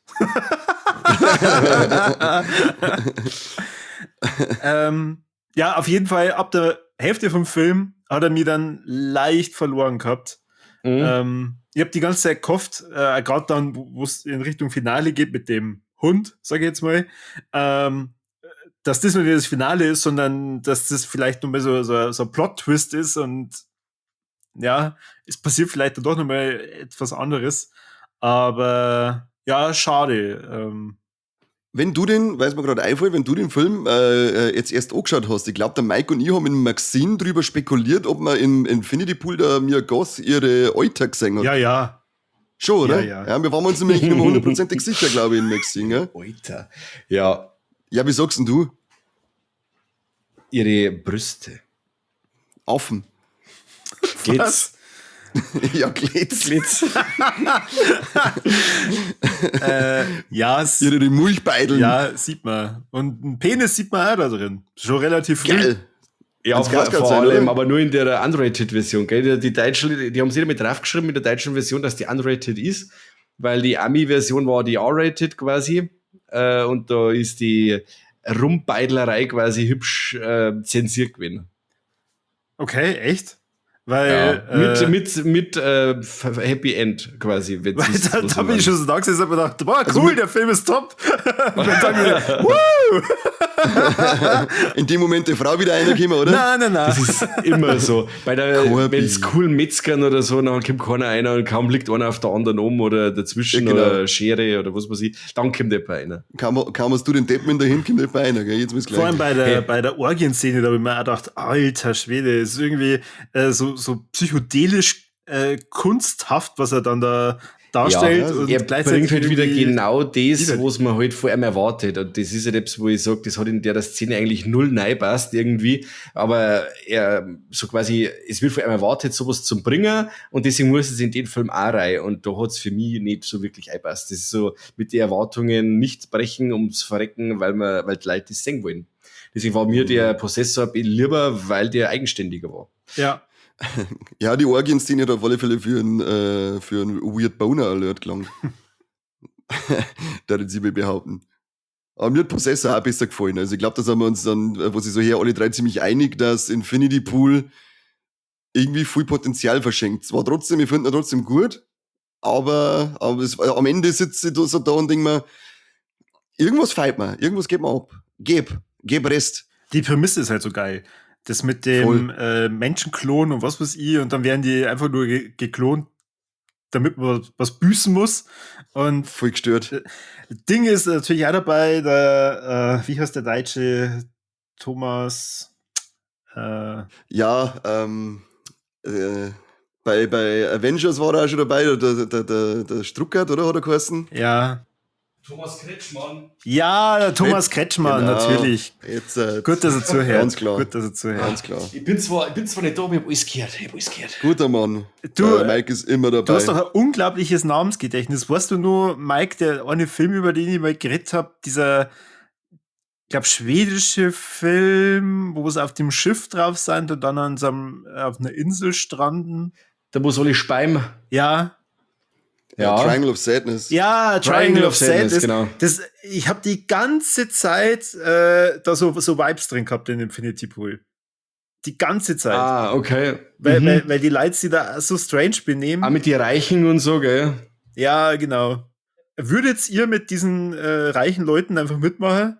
Sicher, oder? Wenn ihr Gast dabei ist, dann Wahrscheinlich, weil das ist wieder dieses Hostel-Ding, weil wenn du alles hast und dir eher langweilig ist teilweise mit dem, was du alles hast, weil du eben zwei hast, dann suchst du vielleicht einmal irgendwas anderes, das dir nochmal so einen Kick gibt und wahrscheinlich gehst mit.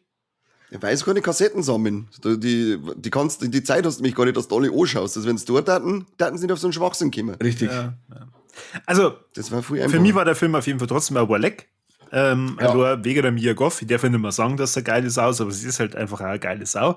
Hübscher, schön anzusehender Mensch. Sag's halt einfach mal Charakterlich normal. wunderbar. Genau. Ja. Aber wobei, laut die Dreharbeiten bei Maxine ist es nicht so toll, weil hat ja irgendwie so einen Mitschauspieler anscheinend mit dem Fuß gegen den Kopf Ja, getreten. das wird wieder so ein Gen Z-Pinsel gewesen sein. Die hat mich berührt, vielleicht kannte der dann nur die letzte Socke rausgeklungen. Genauso wie McDonalds, wenn ich ein fette Sau bin und dann bin gespannt, dass das Ding heiß ist und sage, oh mein Gott, die hat mich verbrennt und ich muss sofort McDonalds verklagen. Das ist Amerika. Eine fette Sau, sagt er in seiner Ja, das war doch so eine dicke. Wen hat sie getreten? Irgendein Mitarbeiter? Also irgendjemanden Unwichtigen oder ein Mitschauspieler? Ich glaube, was unwichtig. Deswegen habe ich ja den Aufstand nicht verstanden. Wenn die Menschen zweiter Klasse tritt, wen interessiert denn das? Ja, eben. Das ist wie, Oder hat sie der Typ mit den Hoden beschwert? Das war echt. das weiß ich nicht. Also da war jetzt kein Name dabei gestanden, sondern nur geheißen, dass sie irgendjemanden gegen den Kopf getreten hat. Ach so. Ja, Vielleicht hat er gesagt, wir haben ja gesagt, nur die Eier, nicht am Kopf. Anzeige ist raus. Das bringt mich zum Warleck noch. Darf ich noch schnell ganz kurz was reinschmeißen? Ja, weil es gerade so mach. schön passt mit der verweichlichten Generation. Ich war mit meinen Kids und mit der Frau miteinander alle im Playmobil-Land. Playmobil-Land, super cool, wenn du Kids hast, dann müsst du unbedingt hinfahren. Dann sitzt man so da, dann ist es ein Wasserpark und Ding, und dann sitzt du ein wenig da und Kinder spielen und du kannst dir als Erwachsener einfach mal ein wenig hinsitzen, einen Kaffee trinken und ein wenig blöd umeinander schauen oder mit anderen Eltern unterhalten. Und dann sitzt da so eine Frau neben uns, die wo dann sagt, ja, und ihr Kind und dann sagst du so, ja, was ist denn los und so, ja, jetzt hat er so ein großes Stückel Eis hat er jetzt gegessen und jetzt hat er Kopfweh und jetzt hat er so ein Hirnfrost und Ding und jetzt googelt schon die ganze Zeit, was jetzt da kann. Sag erstens einmal, jetzt lernst du mal deinen Schratzen, dass er sich nicht das ganze Eis auf einmal reinballert, sondern es will er mal hinschlecken und nicht die ganze Zeit abbeißen. Was ist denn los mit ihm? Hat er überhaupt keine 5 Minuten Zeit, dass er sein Eis gescheit ist. Und dann muss er halt das leider einmal durchstehen. Aber nein, ich muss jetzt googeln haben, weil vielleicht muss man einen Lampenaffeling oder irgendwas auch, weil jetzt kriegt er einen Kopfweh, weil er einen Hirnfrost gehabt hat. Den hat er einmal, den hat er zweimal, Freunde. Aber dann, wenn er nicht direkt total auf der Brennsuppe dahergeschwommen ist und gespannt ist und sagt, ja gut, vielleicht beiße ich jetzt nicht so ein Mordsdrum Ding ab von meinem Eis, sondern schlägt halt einfach mal hin wie ein normales Kind. Was hat das Kind du? Was hat das Kind du? Das Kind hat er ganz normal weitergespielt. Das so. war halt dann einfach kurz ein Hirnfrost gehabt, und dann, wie oft haben wir das? Gott, ich beschwöre mich heute nicht. Ja, ich lese mir Eis auch am Haps, aber dann habe ich einmal... Du hättest ja sagen müssen, so wie der Bur jammert, ist anscheinend erziehungstechnisch der Vater ein riesiger Lappen. Heuer den legt ihm auf den Kopf auf. Kruzifix. Und dann ein Bur mal geschaut und gesagt, Kruzifix schlägt das Eis ein wenig langsamer, weil später Dirndl gefreien sie. Genau. Schon ist die Erziehung erledigt und alles passt. Legt da gute Technik zu. Aber ich habe mir wieder gedacht, das ist wieder so typisch. Jetzt muss sie googeln, was man tut gegen Hirnfrost. So ein ja, Scheiß. vielleicht damit 2 Minuten warten, abklingen lassen und dann weiter tun. Aber nein, sie muss da googeln. Der arme Wie alt waren die Brunzen? Das wäre jetzt ein gewesen, 40. Ja, Gutes Alter. das ist ein richtig gutes Alter. Ja. Ich hab mich Du noch. musst normal nur richtig eine aufstreichen, den Buben, dass du sagst, jetzt hast du einen Grund für den Kopf, wie du Vollidiot. Jetzt kannst du warnen. Ich hab Ja, mich genau, noch und Boxen gibt's warum, aber Headnut. warum wir bei TikTok gesperrt worden sind bei einem Video und da die Tonspur gelöscht worden ist, wegen sexistischen Aussagen. Keine Ahnung, woher das kommt. Den machst ja Keine du Ahnung, immer. vielleicht, ich wollte gerade sagen, vielleicht daher mir Gott, die geile Sau, die da das Rangel ausschlecken, bis sie oben ausrinnt. Wir gesehen ja Das habe ich gar nicht gesagt, das hast du einfach da gesagt. Ihre Eins zu eins, das haben alle gehört, nur genau. Die da die richtig, die da die drehen, die alte, die da jetzt zusammenhauen wird, der Feitsholzküstel. Nichts anderes habe ich gehört, als du über Infinity Pool geschmerzt hast. Vom Film weiß ich gar nichts mehr. Das stimmt. Hast du überhaupt was gesagt zum Film? Na, ich habe über Infinity Pool und über Mia Goff gar nicht geredet. Ja. Glaube ich sofort. Keine Ahnung. Unglaublich. Aber ich wollte vorher eigentlich, als du die dann so saufrech vorgedrängelt hast, also nicht Mike, sondern weil der Corby hat ja nur ein zweites Wolleck reingehauen, weil VHS war ein gutes Stichwort. Mike und ich haben uns nämlich VHS 99 angeschaut. Der Mike hat ja schon die Ami Blu-ray, glaube ich, damals weil dabei gehabt in die Wollecks. Steelbook so schön war, das habe ich fast Genau. Und jetzt hat Tiberius uns freundlicherweise auch einen Screener zur Verfügung gestellt. Das wird jetzt eigentlich gleich Dinger, wenn wir sagen Tiberius, was das erste ist, was wir ankreiden müssen. Die Synchro. Die Synchro ist, wobei in dem Fall ich sagen muss, sie kam mir besser vor, als sonst Tiberius typisch ist. Kam mir zumindest so vor, ist aber für mich immer nur ein großes Problem bei VHS, weil der Hallen, also diese Synchro-Art funktioniert bei einem VHS-Film, finde ich, gleich noch weniger. Der Herz ist, und es sind teilweise ganz, ganz kreislig gecastete Stimmen gewesen für mich, also die haben auch überhaupt nicht passt. Aber der Film selber, VHS 99, holt's euch, wenn der, ich glaube im September kommt er physisch zum Kaufen, ab Anfang August im Stream. Holt's euch, schaut's euch an, VHS 99, seit Viral geht's auf alle Fälle wieder bergauf, würde ich sagen, weil unbedingt. Der war, finde ich, so das schwächste Glied in dieser VHS-Kette. Und ja, hier haben wir jetzt auch wieder coole Ideen, coole Splattereien. Wir haben was von Zombie-Punk-Band, die dann aus Menschen Puppen macht und eine Band baut. Das war mega, da hat er mich eigentlich schon gehabt. Ja, am Anfang war ich skeptisch, eben weil da durchgehend alle Figuren beschissen sind. Es sind alles Arschlochcharaktere und umso schöner ist dann natürlich, was passiert. Leute, die beim Exorzismus oder beziehungsweise bei der Beschwörung von Dämons in die Hölle geschickt werden und dann irgendwie schauen müssen, dass wieder raus müssen.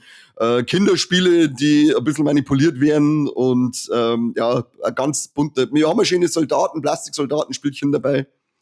Völlig bescheuert, aber mir hat VHS 99 viel Spaß gemacht und darum freue ich mich auch schon, dass der nächste VHS-Teil schon angekündigt worden ist. Ja, aber ich glaube, der ist ja auch schon fertig. Der 85 ist ja der nächste quasi, oder? Die haben ja nicht. Entweder der oder der Beyond. Der 85 gibt's schon, den habe ich schon gesehen, aber der Beyond, den habe ich noch nicht gesehen. Das müsste jetzt dann der ganz der neue sein. Genau, dann ist das der neue, war mir nämlich jetzt auch nicht sicher. Ja. Der 480, glaube ich, ist das, oder? VHS 480. Kann es sein, dass er 84 ist? Ich kann bei Letterboxd schauen, ich bin nämlich gerade. Das ist der mit dem komischen. 85. Doch, 85. Okay. Das ist aber der mit dem Ratzenviech, oder? Nein, das ist der andere, das ist der davor. Das ist, was ist noch viral gekommen? Ich kenne mich überhaupt nicht mehr aus. Ich hätte gemeint, dass noch Viral der 84 gekommen ist, dann jetzt der 99 und dann kommt der Beyond, ich kenne mich nicht mehr aus. Nein, das war nicht. What the fuck is happening? Wenn ich da schaue, bei Schau mal da. Jetzt pass auf, VHS 94 ist noch dazwischen gewesen. 94. Also wir haben ein Viral gehabt, dann VHS 94, Ja. dann 99 und jetzt kommt der 85. Genau, richtig. Und dann der Beyond. Und dann Beyond. So ist es, genau. Schon her. Aber der. Und dann war bei dem 94 war dann der komische Ratzen. Da war der Ratzentyp und das mit den biomechanischen Anzügen, wo die sie da gegenseitig. Der war sogar noch besser als der 90er, finde ich. Der war super, der 94er. Das Gefühl ist übrigens seltsam, dass man den 94er jetzt nicht vorab rausbringt und zuerst den 99er, aber okay. Ich finde es allgemein, wo es was kommt. Ja, ich sage, man kann sich natürlich bei Tiberius immer über die Synchro beschweren, aber Synchro kostet teuer Geld, haben wir ja schon mal mitgekriegt. Ja. Was hat es irgendwie kosten? Irgendwas um die 30.000, 40.000 Euro kostet so ein Synchro für einen Film, wenn es ordentlich gemacht sein soll. Sind aber auch schon wieder ältere Zahlen, keine Ahnung, wie viel das mittlerweile kostet, und darum bin ich dann auch dankbar für alles, was so kleinere Dinge wie eben Tiberius oder Ion rüberholen, weil manche von den kleinen Perlen darfst du so gar nicht sehen können. Ja, das stimmt. Deswegen toll. Und man hat immer die Möglichkeit, einfach im O-Ton zum Schauen. Richtig. Und man weiß jetzt aber auch, es ist ungeschnitten, oder? Es hat jetzt dieser Malstedt ist bei den Screener dabei und so, der kommt auch ungeschnitten bei uns, gell? Mit der 18er Freigabe.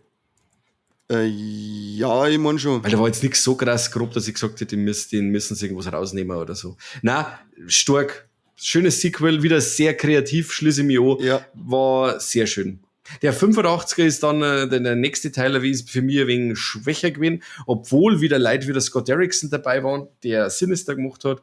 Aber ja, das ist alles nirgends auf hohem Niveau. Das heißt immer alles schön, kreativ, kurzweilig. Und auch dieser 99, der hat ja, ich glaube, auch fast 2 Stunden Laufzeit. Da kennst du nichts irgendwie mit Langeweile. Das ist cool.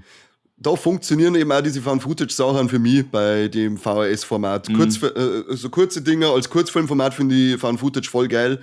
Langfilm, 1,5 Stunden, da muss man schon ordentlich was bieten, dass ich sage, das passt. Auch geil, dass der Stephen Ock dabei ist. Wir kennen als Trevor aus GTA 5 oder eben als ein Negan sein Gehilfe aus The Walking Dead. Das war der aus der Kindershow, der Moderator, der Geile.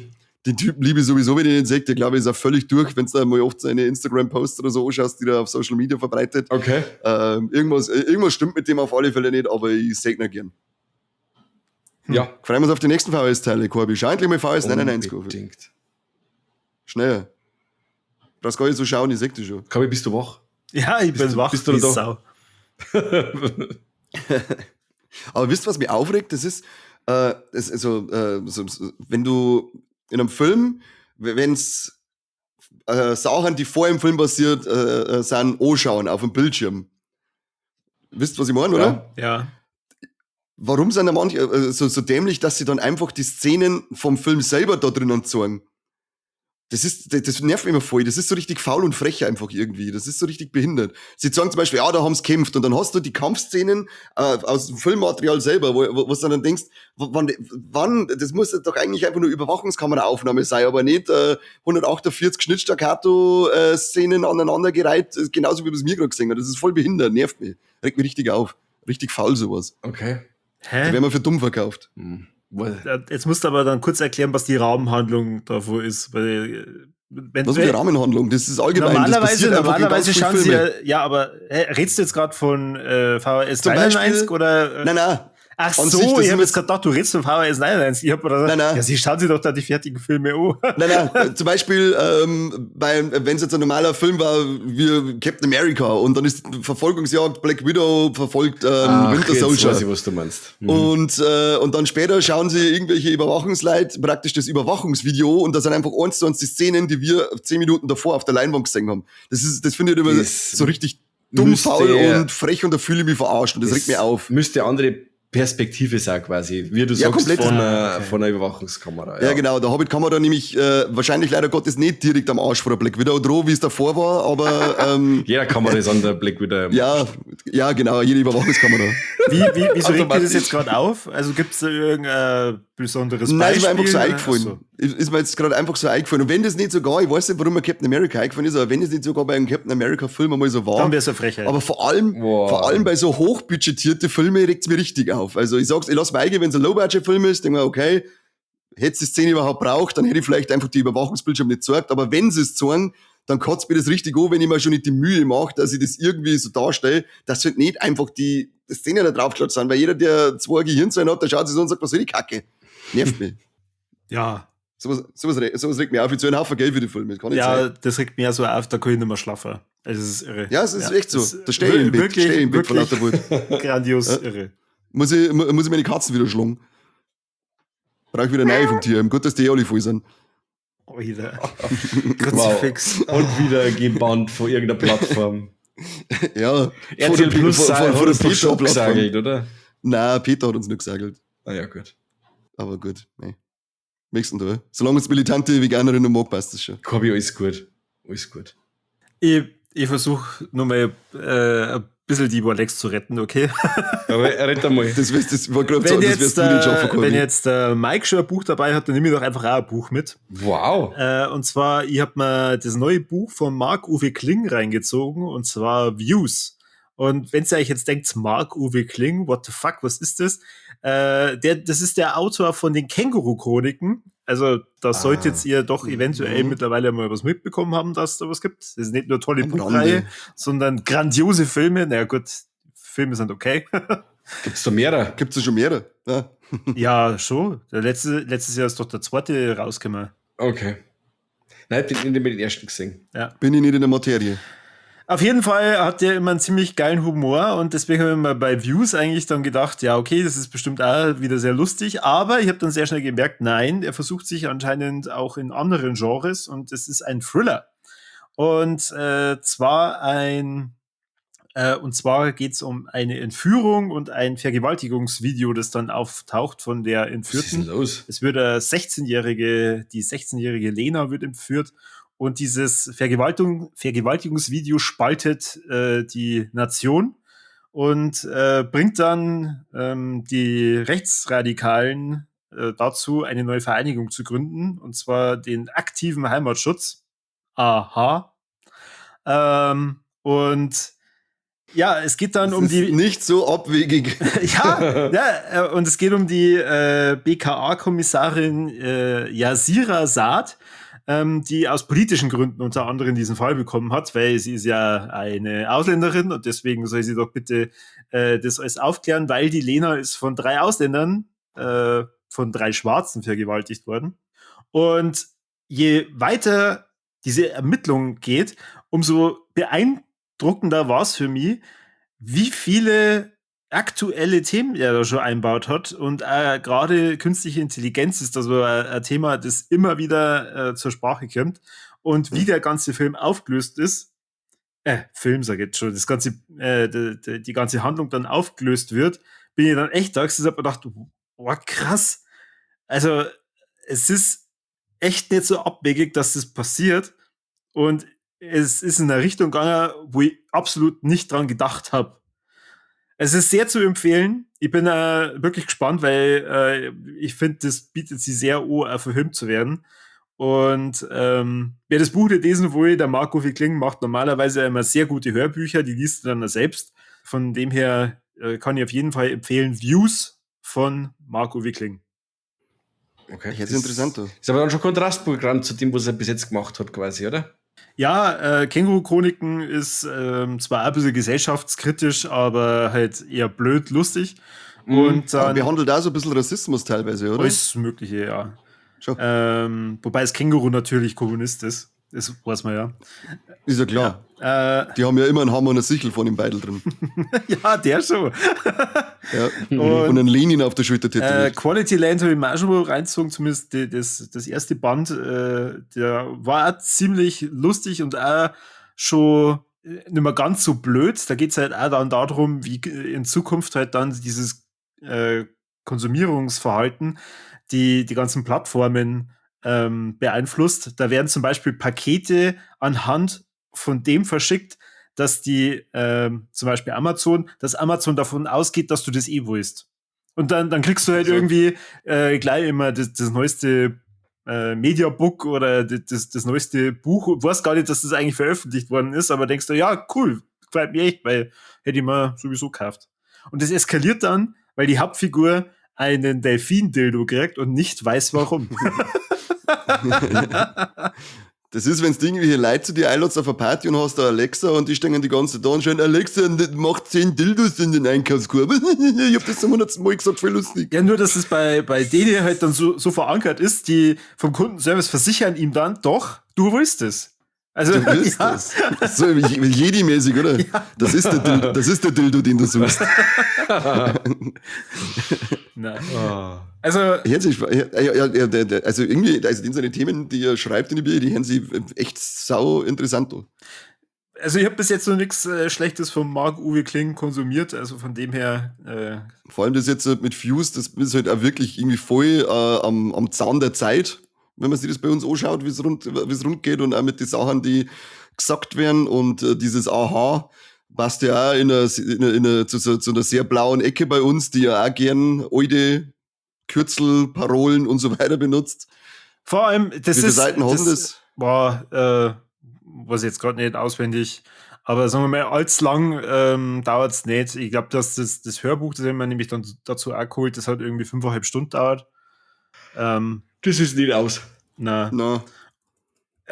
Auf jeden Fall, ich habe halt gesehen, okay, er hat ein neues Buch rausgebracht, aber dann dachte, okay, das ziehen wir mal rein. Und ich habe eigentlich erwartet, es ist halt lustig, so wie halt Känguru-Chroniken. Und es fängt dann wirklich lustig an, so mit ihr vom Date. Und auf einmal kommt dieses Vergewaltigungsvideo, das ist wie so ein richtiger Schlag in die Fresse. Und dann wird es immer wieder so richtig übel. Und dann, ja, wie schon gesagt, also sehr beeindruckt gewesen von dem, was der Herr Uwe Kling da veröffentlicht hat. Eine große Überraschung für mich und mein absolutes Wolleck in diesem Monat. Cool. Ja, wenn ich mal ein bisschen Bierche-Stapel abgearbeitet habe, dann werde ich mir von dem ich werde mir mal eins auf alle Fälle auf den Stapel mit draufwerfen, dass es schon mal da ist, aber ich komme aktuell mit meinen Büchern nicht hinterher. Das macht mich traurig. Und so Hörbücher komme ich aber nicht, dass ich mir die URL habe irgendwie keine Land dafür. Die hast ja schon keine Podcasts nicht, weil die anderen alle Ja, scheiße gut, Podcasts, die Leute sind ja fast alle, ja, sag jetzt mal nichts dazu. vor allem wird der komische Kerl geheißen da aus Berlin, der Dennis, da, von den komischen Banausen, wie du hast. Ja. Der ist ja ganz grausam. Echt ein netter Kerl. Ich war mal mit dem beim Essen. Ja, mir ist das Essen vergangen, weil ich einen Unfall gehabt habe. Das lassen wir mal. Nein, lassen überhaupt nicht. Jo, weil nächstes Jahr singen wir wieder und dann streicht er da hoffentlich ein paar auf. Bitte. Da er nie, oder? Dennis, der liebt mich. Da komm ich und ich halte mir keine links und rechts. Und dann stange ich mir, oder? Haut mit dem Stangen, du Penner. Ja, ist total um. Ich habe nur ein kleines Wolleck, das werde ich jetzt gar nicht so weit ausbreiten, weil der Corby und ich nehmen dazu noch eine Folge auf, und zwar The Acolyte.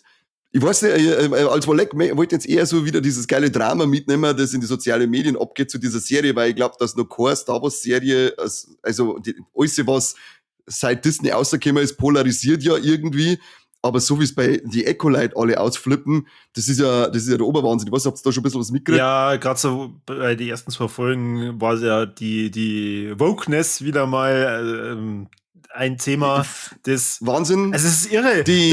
Da ist ja mal die Hälfte der Staffel draußen, dann schaut man sich die Bewertungen an und dann ist wirklich 80% 1 Stern und es ist nur Wahnsinn. Also es ist nur schlimm. Das ist so lächerlich. Auf IMDb sind die auf 3,4 oder so. Und das ist ja so ein Ding, wo ich mir denkt, ja, vielleicht ist es doch nicht so toll, bestimmte Serien immer so wochenweise rauszuballern. Vielleicht sollte man das dann doch am Stück machen. Ach, ich glaube, dass es da keinen Unterschied macht, weil wir haben ja schon oft gesagt, Fandoms an sich sind ja in der Regel sehr grenzdebil, und vor allem Star Wars Fandom ist ja eins, das da in die Top 3 mitspielt. Sehr schwierig. Und die hätten diese Serie so oder so gereview-bombt, ob ich das auf einmal aushau oder auf 2 oder auf einzelne Folgen, scheißegal. Weil wie du schon sagst, diese ganzen Vollidioten, die mit dem Wokeness-Ding umeinander scheißen, ich habe das erst überhaupt nicht kapiert, warum, wo da dieses Wokeness-Problem ist, bis dann, es folgt ja dann einmal ein Satz, in dem er dann auch gegendert worden ist, dann sage ich, okay, wenn sich jetzt da jemand beschwert, dann sage ich, ja, dann Beschwerde, mir ist wurscht, weil es war halt bei einer Serie mit 8 Folgen, war das 1 Sekunde. Weiß jetzt nicht, ob ich da so durchdrehen muss, da kann ich vielleicht kurz mit die Augen drehen, wenn es mir nicht passt, aber mehr stören würde das dann, hat das nicht. Aber was ansonsten da dieses Wokeness-Problem war, dass ich diese Serie so schlecht redet, weiß ich nicht. Aber auf der anderen Seite ist es ja genauso die Leute, die Serie geil finden. Da hörst du auch nur, das ist das Geilste, was Star Wars jemals gemacht hat, die beste Serie aller Zeiten. Also irgendwie, was ist denn schon wieder? Die Serie hat ihre Kritikpunkte, da brauchen wir nicht schwarz. Die Serie hat aber sehr, sehr geile Elemente drin. Was unterholt sich einfach mal normal, wir sind doch alle da irgendwie Fans. Dafür gibt's sogar diese Sache und dieses Fandom, dass man sie austauscht, dass man drüber redet und sich nicht gerade die gegenseitig einen Tod wünscht, weil man sagt, mich stört das nicht. Ja, das hat dir aber zum Stören! Weiß nicht, was da los ist. Auf welchen Seiten bist du da immer unterwegs? Also, es scheint sehr lustig zu sein. Nein, also wirklich so, ich glaube, dass man als Star Wars-Fan eigentlich die Filme, die man so liebt, hassen muss, weil so gibt mir das immer rüber, weil du darfst das Zeug nicht mengen. Ja, genau.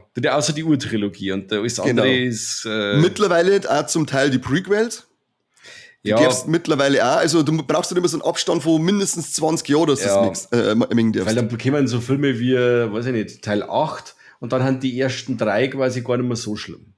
Ja, genau.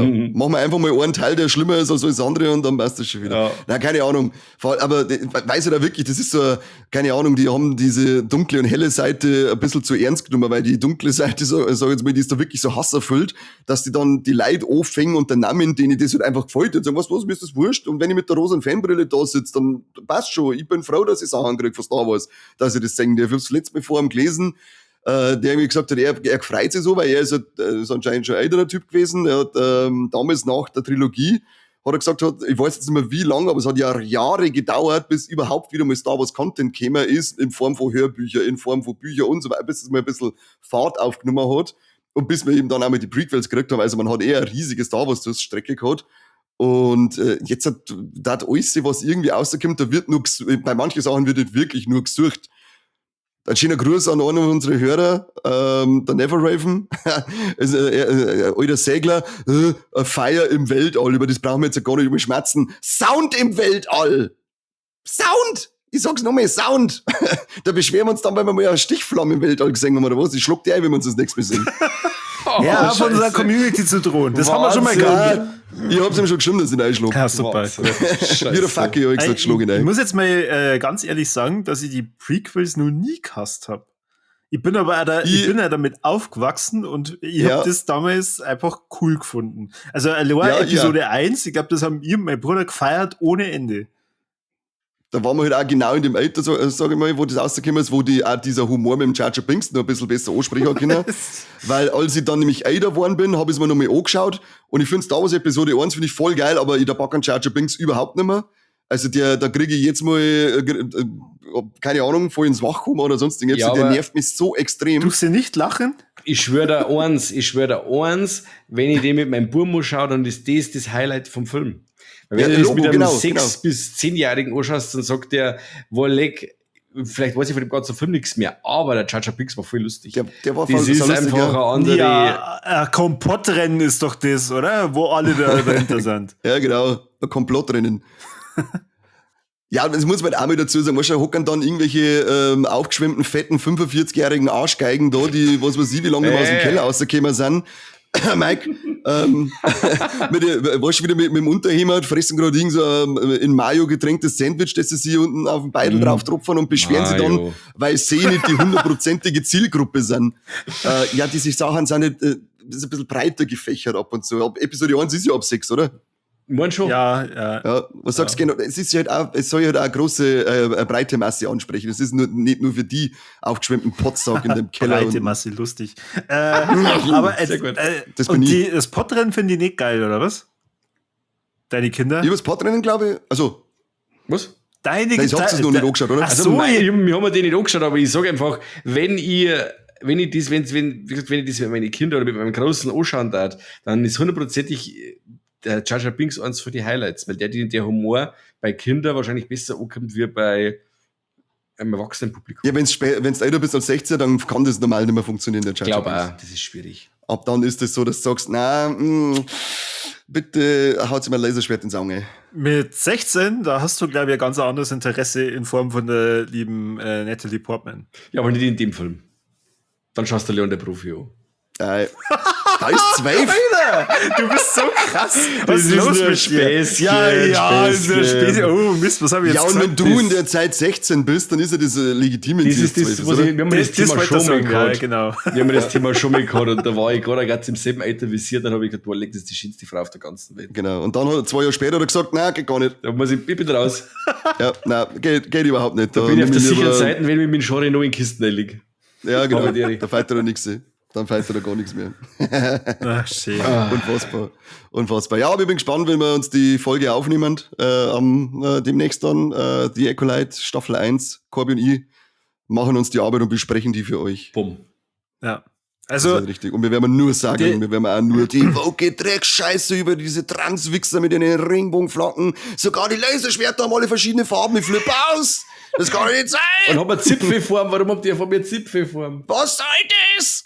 Und die Folge, die kommt dann ja wirklich raus. Nicht so, wie wir es das letzte Mal angekündigt haben mit der Kani-Rippe über Man of Steel und auf einmal kommt's raus und dann redet der Mike mit dem Kani drüber. Je nachdem, wie groß das dein Wortschatz ist in dieser Folge. Wenn er aus mehr als einem Satz besteht, dann können wir es gern veröffentlichen. dann können wir es gern veröffentlichen. Dann muss ich mich nicht so aufregen. Genauso wie ich leider aufregen, was mich auch voll nervt, weil ich vorher gerade gesehen habe, wie irgendjemand einen Status rein tut.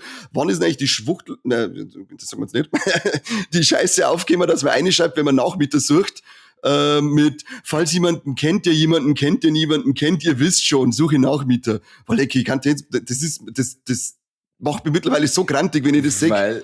Weil dieser Telefonlawine ist. Wieso bist du eigentlich wegen jedem Scheiß so grantig? Was sind eigentlich? Ja, weil mir das nervt. Ja, aber warum? Weil Dann hat lese es irgendjemand doch entschieden, dass nicht. man das ein... Ja, aber das ist im Status, da ist ein Punkt bei mir, da muss ich draufdrucken. Und dann steht der Scheiß da und ich denke mir, warum muss das jeder machen? Findet ihr das lustig? Soll das lustig sein? Was soll das sein? Das ist nur dumm und behindert. Ja, aber kennst Das du ist auch aber- Mieter? Hast du da wenigstens geholfen? Wenn ich einen kennen darf, dann darf ich es ihm nicht sagen, weil er nämlich postet wie ein Vollidiot. Dann darf ich ihm nicht schreiben, ich kenne jemanden, der jemanden kennt, aber ich sag's dir nicht. Und dann gibt's noch so eine Voicemail hinten noch.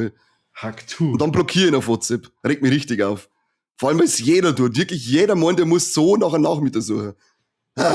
Jo, das ist Telefonlawine. Das ist, ich verstehe das. Das ist wie wenn wir mir unseren Podcast einstellen daten, unsere Links und irgendwie so in diesen WhatsApp-Status. Was hat das damit zum tun?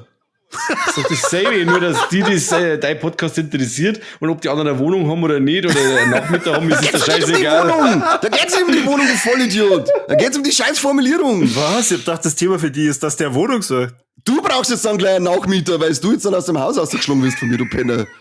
Brunzblöde Platte, die Sau, der regt mir vielleicht was auf. Jetzt hör mir auf, sonst wirst du wieder Nein, aber das regt cancelled. mich richtig auf. Was, also? Du wirst wieder cancelled, Cody, ja. Ja, in Berlin wirst du cancelled, weil du ein Nazi bist. Cancel, Cody. Unglaublich.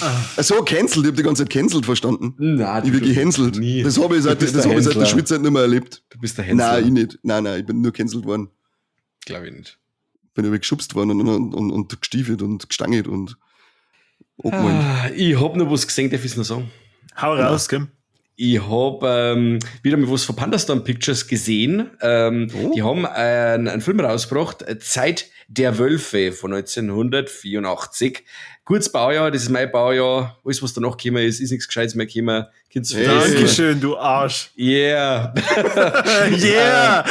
Und ich wollte den Film schon so lange mal sehen und da hat es nur immer so unsägliche DVD-Releases gegeben mit ultra kreislige Cover und so. Oder nein, ist nur eins. Also, wenn es damals mehr der DVD-Cover gegeben hätte, das ist schon, ja, nein, also dieses Cover war immer saukreislich und der Film, glaube ich, war auch immer recht teuer dann oder vergriffen oder so.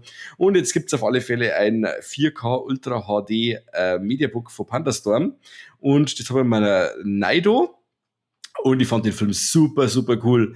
Man muss ein bisschen so ein Faible haben für so surreale Sachen, weil der Film, ja, also ein Gothic-Horror-Anthologiefilm ist, der wirkt, wie wenn er so ein Albtraum war. Das ist im Endeffekt so verschiedenste Geschichten, die sich immer irgendwie um Wölfe drehen. Also da heißt es dann quasi, ja, wie der Titel schon sagt, ne? Ist da die Story dabei vom Cardi mit die Burger King Müllleit? Nein, leider nicht. Ach, schade, die verfilmen wir dann einmal noch. Da hat's dann geheißen, hey, und wenn ein Mann durchgewachsene Augenbrauen hat, also eine Monobraue, dann vertraue ihm nicht, weil dann ist er ein Wolf und so. Also wenn man da ein paar so Motive drin eben von Rotkäppchen zum Beispiel, das wird einmal direkt referenziert und es werden einfach am Dirndl immer zum Einschlafen. Oder keine Monobraue dabei. Ja, aber das Wolf. ein Wolf. Also, okay. Genau.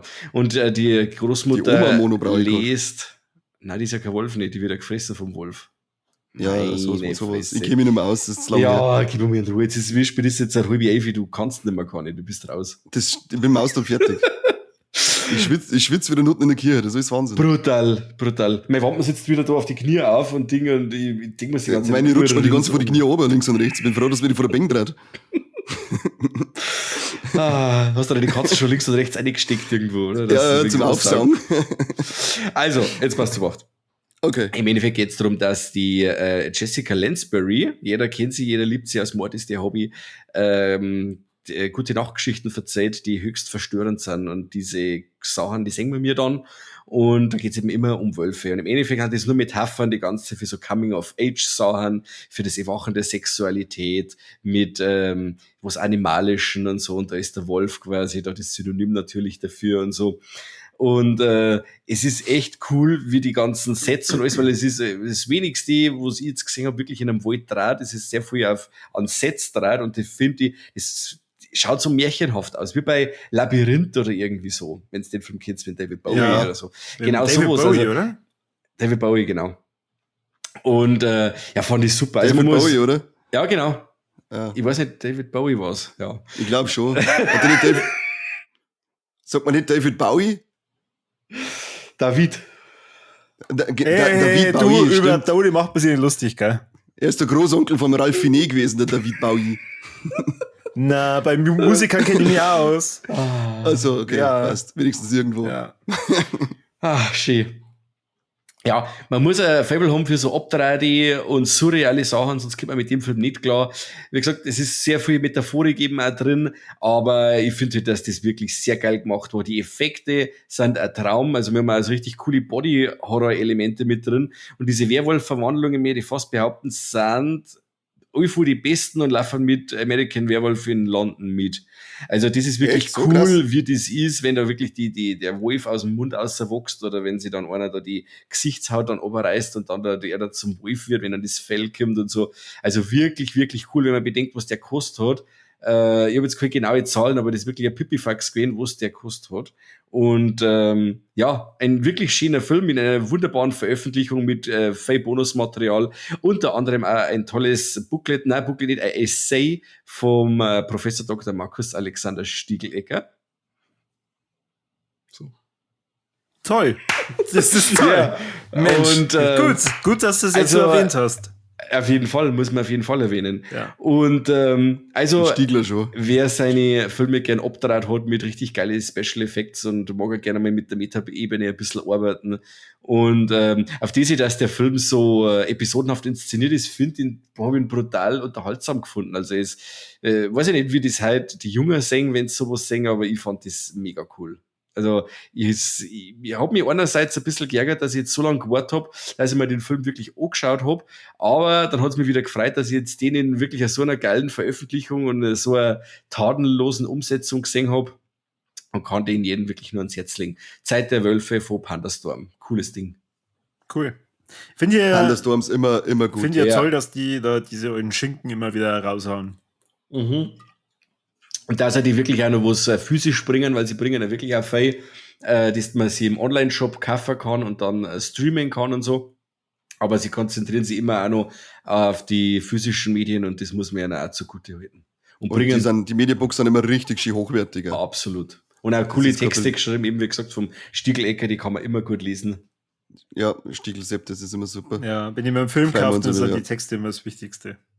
Ja. Eins der vielen, weil er geht auf ganz viele Sachen ein, auf die, wo man selber vielleicht nicht kommt, wo man vielleicht auch studiert haben soll, dass man es weiß. Ja, und man sollte eigentlich auch, nur wenn man studiert hat, sich das Recht rausnehmen, dass man überhaupt über Filme redet. Das ist sind ja, alle nur das Zeit. ist ja unter anderem der Grund, dass wir überhaupt umgekehrt werden, weil die wissen ja, wir sind eigentlich immer fast live an den Sets mit dabei. Wir haben ja das ja lang studiert. Und manche Sets gehen wir schon gar nicht mehr, weil die machen das nicht richtig. Eben, Ja. das ist mir zu dumm mit so einem Bodensatz der Filmschaffenden gebe ich mir nicht ab. Ja. Ihr könnt mein Buch kaufen, der Prolog, Kampf und ich, weil im Prinzip jeder Film, der keinen Prolog hat, entweder in schriftlicher Form oder eben dann in abgedrehter Form, ist kein Film. Das ist Okay. tatsächlich wahr so, ja. Das kann ich Die unterschreiben. mag ich aber tatsächlich wirklich gern. Wenn ein Film mit der Texttafel angeht oder mit einem Monolog, macht dann auch automatisch besser. Da fühlt man sich ja gleich aufgehoben, weißt? Okay, Ja. derjenige, der diesen Film produziert hat, der will auch, dass du wirklich mitkommst und der bringt dich erstmal in die Welt rein. Da fällt mir spontan Mandy ein, wo es dann heißt, wenn ich mit tot bin, nachher grabt's mich so und so tief und legt's Lautsprecher zu meine Füße und dann Rock'n'Roll und so. Das war dann irgendein Serienmörder, mal gesagt haben soll, wo du da dann schon wieder denkst, was wird das für einen Bezug haben zu dem, was du im Film sechst? Mhm. Das finde ich schon gut. Das Buch ist gekauft. Gut. Instant. Passt. Das von Wutzi gleich wieder zurückgeben, oder? Und dann kann ich es gekauft. Ja, oder wir bringen uns das selber Wutzi aus. Wutzi. Ja, du, Gehen wir sehr machen. gern. Cool. Können wir machen. Ich habe euch ja gesagt, seitdem ich verrückte Katzenlady bin, dass ich es wahrscheinlich schaffe, jede Woche irgendwas mitzunehmen mit den Mistviecher. Und ich hab's diesmal wieder geschafft, das was für andere lustige, für mich widerliches passiert ist, weil meine kleine Knödelkatz da, die 4, die spinnt immer recht am Kratzbaum und dann haut sie halt umeinander und greit und haut ein Ei und dann läuft's davon und dann fliegen halt die Fetzen davon. Dann denke ich mir so, okay, da stinkt's, das dann Schwarz lassen, heb die Fetzen auf, den ersten und den zweiten und klang in den dritten vermeintlichen Fetzen ein und denke mir so, warum ist der so, Dabei hat 4 nicht einen Schwarz lassen, sondern sie hat ordentlich geschurzt, als der Vogel gelaufen ist und hat ja ein kleines Würstall rausgekaut und hat man einfach hingeschissen, die blöde Sau. Und ich hab da voll reingelangt, weil ich gemeint habe, es ist ein Kartonfetzen von ihrem scheiß Kratzbaum. Wie viele Katzen-Kacke-Geschichten haben wir uns eigentlich noch anhören müssen? Was ist denn los mit dir? Ich weiß nicht, was mit denen los ist. Ich finde es zwar auf der einen Seite lustig, dass sie geschurzt hat, wie der Philipp Simon Hoffmann. Darum ist wahrscheinlich der Vogel gelaufen, weil sie dachte, ich habe geschurzt, ich muss nach Hause gehen. Ja. Aber ich fand es ja nicht lustig, dass ich diejenige war, der gemeint hat, das ist ein Kratzbaumfetzel und das wegräumen wollte. Naja, bin aber gespannt, was wir im August für eine tolle Kacke-Erlebnis haben werden mit denen. Sehr schön. Super. Ey, du machst so viel Werbung für deine Katzen, das ist richtig toll. Ja, ich mag so viel Werbung, ich möchte mich wieder ins Heim bringen. Sag's ja nicht, wenn sie nicht zusammenreißt, dann bringe ich wieder ins Heim. Aber irgendwie interessiert es nicht. Dann schaut er mir und scheißt mir mit Absicht den Spüler rein. Corby, erzähl mir was über einen Film. Über einen Hund? Oder ein Buch oder. Du, ich bin eigentlich durch. Also alles andere habe ich im Kassettenschmerz schon gesagt. Ich bin übrigens da tatsächlich angeschrieben worden, dass sich einige Leute sehr darüber gefreut haben, dass ich es erwähnt habe. Ich erwähne es jetzt hier auch nochmal kurz, aber ich hätte es eigentlich ausführlich gerne im Kassettenschmerz an. Ramma 1,5 Remake kommt im Oktober bei Netflix raus. Was? Anime. Was? Anime. Das. Zeichentrick, weißt du, ist nix für die. Nein, Zeichentrick. Das ist der Depp ist, Mike. Und ja, da freue ich mich schon sehr drauf und da habe ich einige Kommentare bekommen, beziehungsweise Nachrichten, dass die Leute sich dafür bedankt haben, dass ich sie darauf hingewiesen habe. Bitte, dafür bin ich doch da. Dafür gibt es Viva la Movilusion. Wir sind zu euren Diensten. Ja. Wir sind zu euren Diensten. Jetzt hören wir auf, ich mag noch mal schwitzen. Mike hat noch was. Der Mike schaut so, als hätte Hast du noch was, Mike? Ja, eine Kleinigkeit habe ich gerade noch. Weil es ist aber kein Warleck. Das ist ja, Warleck hätte ich den Film gern lieber mengen, sage ich jetzt einmal. Und zwar Nightmare, heißt der von 2022, ist von Periuli Fu rausgekommen, auch im Mediabook. Was heißt der, ja Gott? Ja, wir wissen doch seit Benny Loves You, dass Periuli Fufu nur noch Scheiße rausbringt. Jetzt hör doch mal auf. Na, sag mal einen guten Film, der danach noch gekommen ist. Red Screening. Der ist, glaube ich, vorher gekommen, oder? Nein. Doch. Nein, du hast ihn vorher gesehen. Ich hab's ihn, glaube ich, im Hardline gesehen, aber Red Screening ist erst danach rausgekommen. Ich schau nach, okay. Dann lasse ich eine Red Screening nur, aber sonst ist nur Scheiße. Dazwischen ist schon nur Scheiße gekommen und danach auch noch. Die haben insgesamt aus einer Reihe mit 25 Teilen oder was sind, haben 6 gute Filme drinnen gehabt. Brauchst gar nicht so schnaufen, du weißt, dass ich recht habe. Du möchtest nur weiterhin Gratisfilme von einer kriegen als Screener-Material und deswegen redest du es jetzt schön. Ich red's nicht schön. Es ist halt das Problem, dass der Film Nightmare eigentlich ziemlich cool war von der Grundidee her.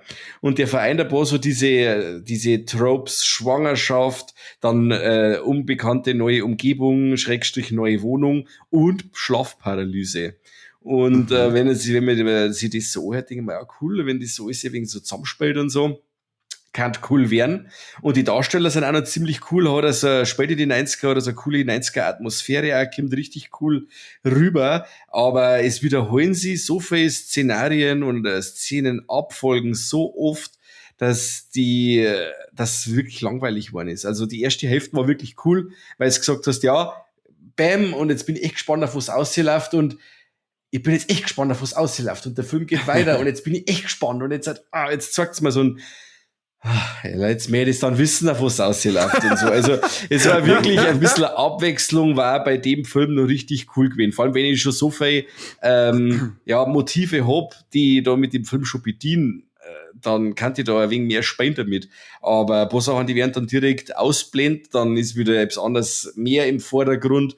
Wo ich sage, lasst halt einfach alles ein bisschen und spielt damit und dann wird es ein bisschen eine Abwechslung oder abwechslungsreich.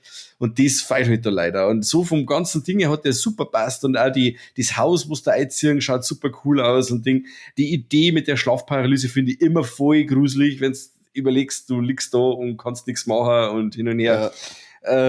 Ja. Aber wie gesagt, wir haben jetzt leider zu langweilig ab der zweiten Hälfte. Und es war ein wenig kreativer, dann war das ein richtig cooles Ding gewesen. Aber so kann ich leider nicht empfehlen, sorry. Wiederholende Szenen, also so ähnlich wie bei dem letzten Hellboy-Film im Prolog. Hellboy, den letzten müsst ihr unbedingt wieder mal sehen. Der war Laus so stark. Sieht man da nicht die Krönung von der Mila Jokovic irgendwie 2 oder 3 Mal? Ja, und noch irgendwie so eine Szene, glaube ich, war, die einfach wiederverwendet worden ist. Ja. Okay. Luci Fulci gefällt das. Was halt einfach geil ist, was halt einfach richtig geil ist, wenn es innerhalb von den ersten 3 Minuten wiederverwendet wird. Ja, hat sich pressiert, lass ihn mit Leinen in Ruhe. Ja. Das wird der Budgetstriche und dann eine damit. Kann im neuen Hellboy nur besser werden. Da verwenden sie es wieder. Wahrscheinlich. Dieselbe Szene. Ja. Müsst ihr wieder mal sehen, das war ein cooler Film im Haber als Hellboy. Ja, er war wirklich als Hellboy überragend geil, aber ansonsten. Ja, da fehlen halt einfach gute 30 Minuten oder 40 Minuten, die zerstückelt in dem Film nur an Handlungssträngen und mit reinkehren. Dann hast du nochmal 30 oder 40 Minuten an doppelte Szenen, die einfach verwurschtelt worden sind. So, ich bin raus beim Hellboy. Ja, ich bin jetzt allgemein raus. Ja, ich gehe jetzt ins Bett. Gut, das ist doch eine richtig schöne Abmoderation, toll. Ja, also Viertag habe ich der gute Nacht, schlaft's gut. Servus. Nein, ich darf auf alle Fälle sagen, ich hoffe, unsere Hörer haben jetzt nicht noch mehr schwitzen müssen wegen unserer Folge. Und sagen wir vielen Dank, dass ihr zugehört habt. Das ist immer schön. Wir freuen uns über jeden, der seine Loser zu uns herhält, dem wir was in die Ohrmuschel flüstern dürfen. Ja. Mike, Corby, es war mir eine Ehre. Ich liebe euch. Wow, woher kennt man das? Was soll jetzt das? Es kommt aus dem tiefsten meines Afters. Und sofort wird irgendwas eingebaut, weil sofort kommt der Schutzmechanismus. Ja, er hat sich jetzt mag ich wieder nicht. geöffnet und hat sagt, er liebt uns und sofort irgendwas Schweinisches rein, damit man ja nicht meinen kann, der hat Gefühle. Nein, ich hab mich sonst gar nicht öffnen können und jetzt, ich arbeite gerade, das ist ja ein Prozess. Ja, aber das merkt man auch. Das ist ein Prozess, den ich da durchmache. Außerdem kann ich das Sexistische einfach wieder rausschneiden. Das ist nicht sexistisch. Ich habe ja über keinen anderen geredet, über mich selber geredet. Wenn ich zu mir nicht mehr sexistisch sein darf, dann weiß ich es auch nicht. Unsere Hörer ist das so sexistisch. Ja, ich konnte schon nicht mehr reden. Ja. Ich wollte gerade sagen, du kannst es nicht mehr aussprechen. Okay. Das wird jetzt aufhören. Eisel. Das einzige wichtige Botschaft, der Kadi hat es vorhin so ein bisschen nebenbei erwähnt, wir sind wieder auf Facebook. Yeah. Das heißt nicht, dass wir unsere alte Seite wieder haben. Das heißt, ihr müsst jetzt Viva la Movilusion Podcast suchen, liken und verfolgen. Teilen immer. Ja, die ganze Familie.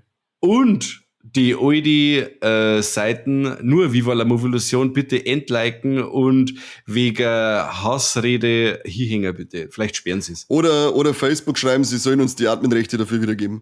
Genau, dann nehmen wir es wieder. Vielleicht reagieren sie bei jemand anderen, weil uns ignorieren sie einfach. Danke, Meta. Ja, Drecksverein. Ansonsten, wir sind jetzt mittlerweile auf Twitch, wir sind mittlerweile auf TikTok. Da kommen tatsächlich regelmäßig Inhalte raus. Deswegen reinballern. Und wenn unsere neue Facebook-Seite mindestens 60 Tage alt ist, dann gibt's sogar Live-Videos. Da wird der Kassettenschmerz in die ganze Welt verstreut.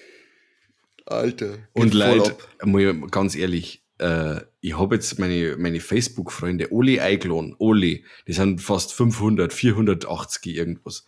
Und dann, also Rookie-Numbers. Ja, um das geht, ich möchte nicht damit angeben, wie viele Facebook-Freunde das ich habe. Da ich habe 400.000 gehabt. Ja.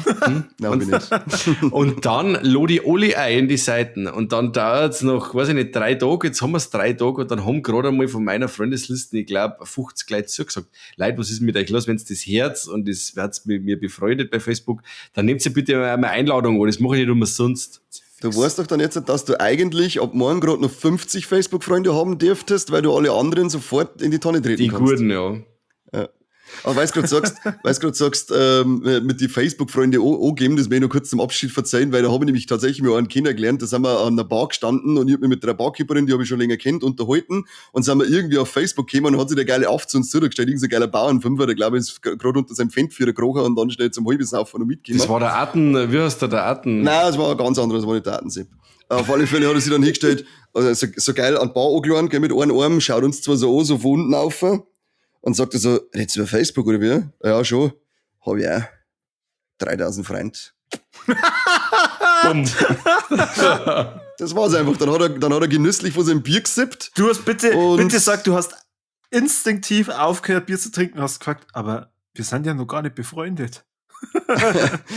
Nein, ich war in dem Moment wirklich sprachlos, weil so habe ich erfahren, dass es anscheinend tatsächlich Leute gibt, die sich damit profilieren, wie viele Freunde sie auf Facebook haben. Aber das war nur schnell eine Anekdote zum Abschied. Wir wollten jetzt eigentlich aufhören. Ja. Ich muss meinen Schwieß aber waschen. Danke fürs Zuhören, danke fürs Reinschauen. Macht das Steady-Abo, sonst gibt's Schellen. Und dann hören wir uns nächste Woche wieder, am Montag. Sehen wir uns ja wieder. Ja, dann Corby? Vielen Dank fürs Zuhören und bis zum nächsten Mal beim besten Podcast. Nee, von dem Nachmittag. Mein Nachmittag. Hast du meinen WhatsApp-Status gelesen oder was? Ja. Wiederhören. Servus und Habidere. Adieu.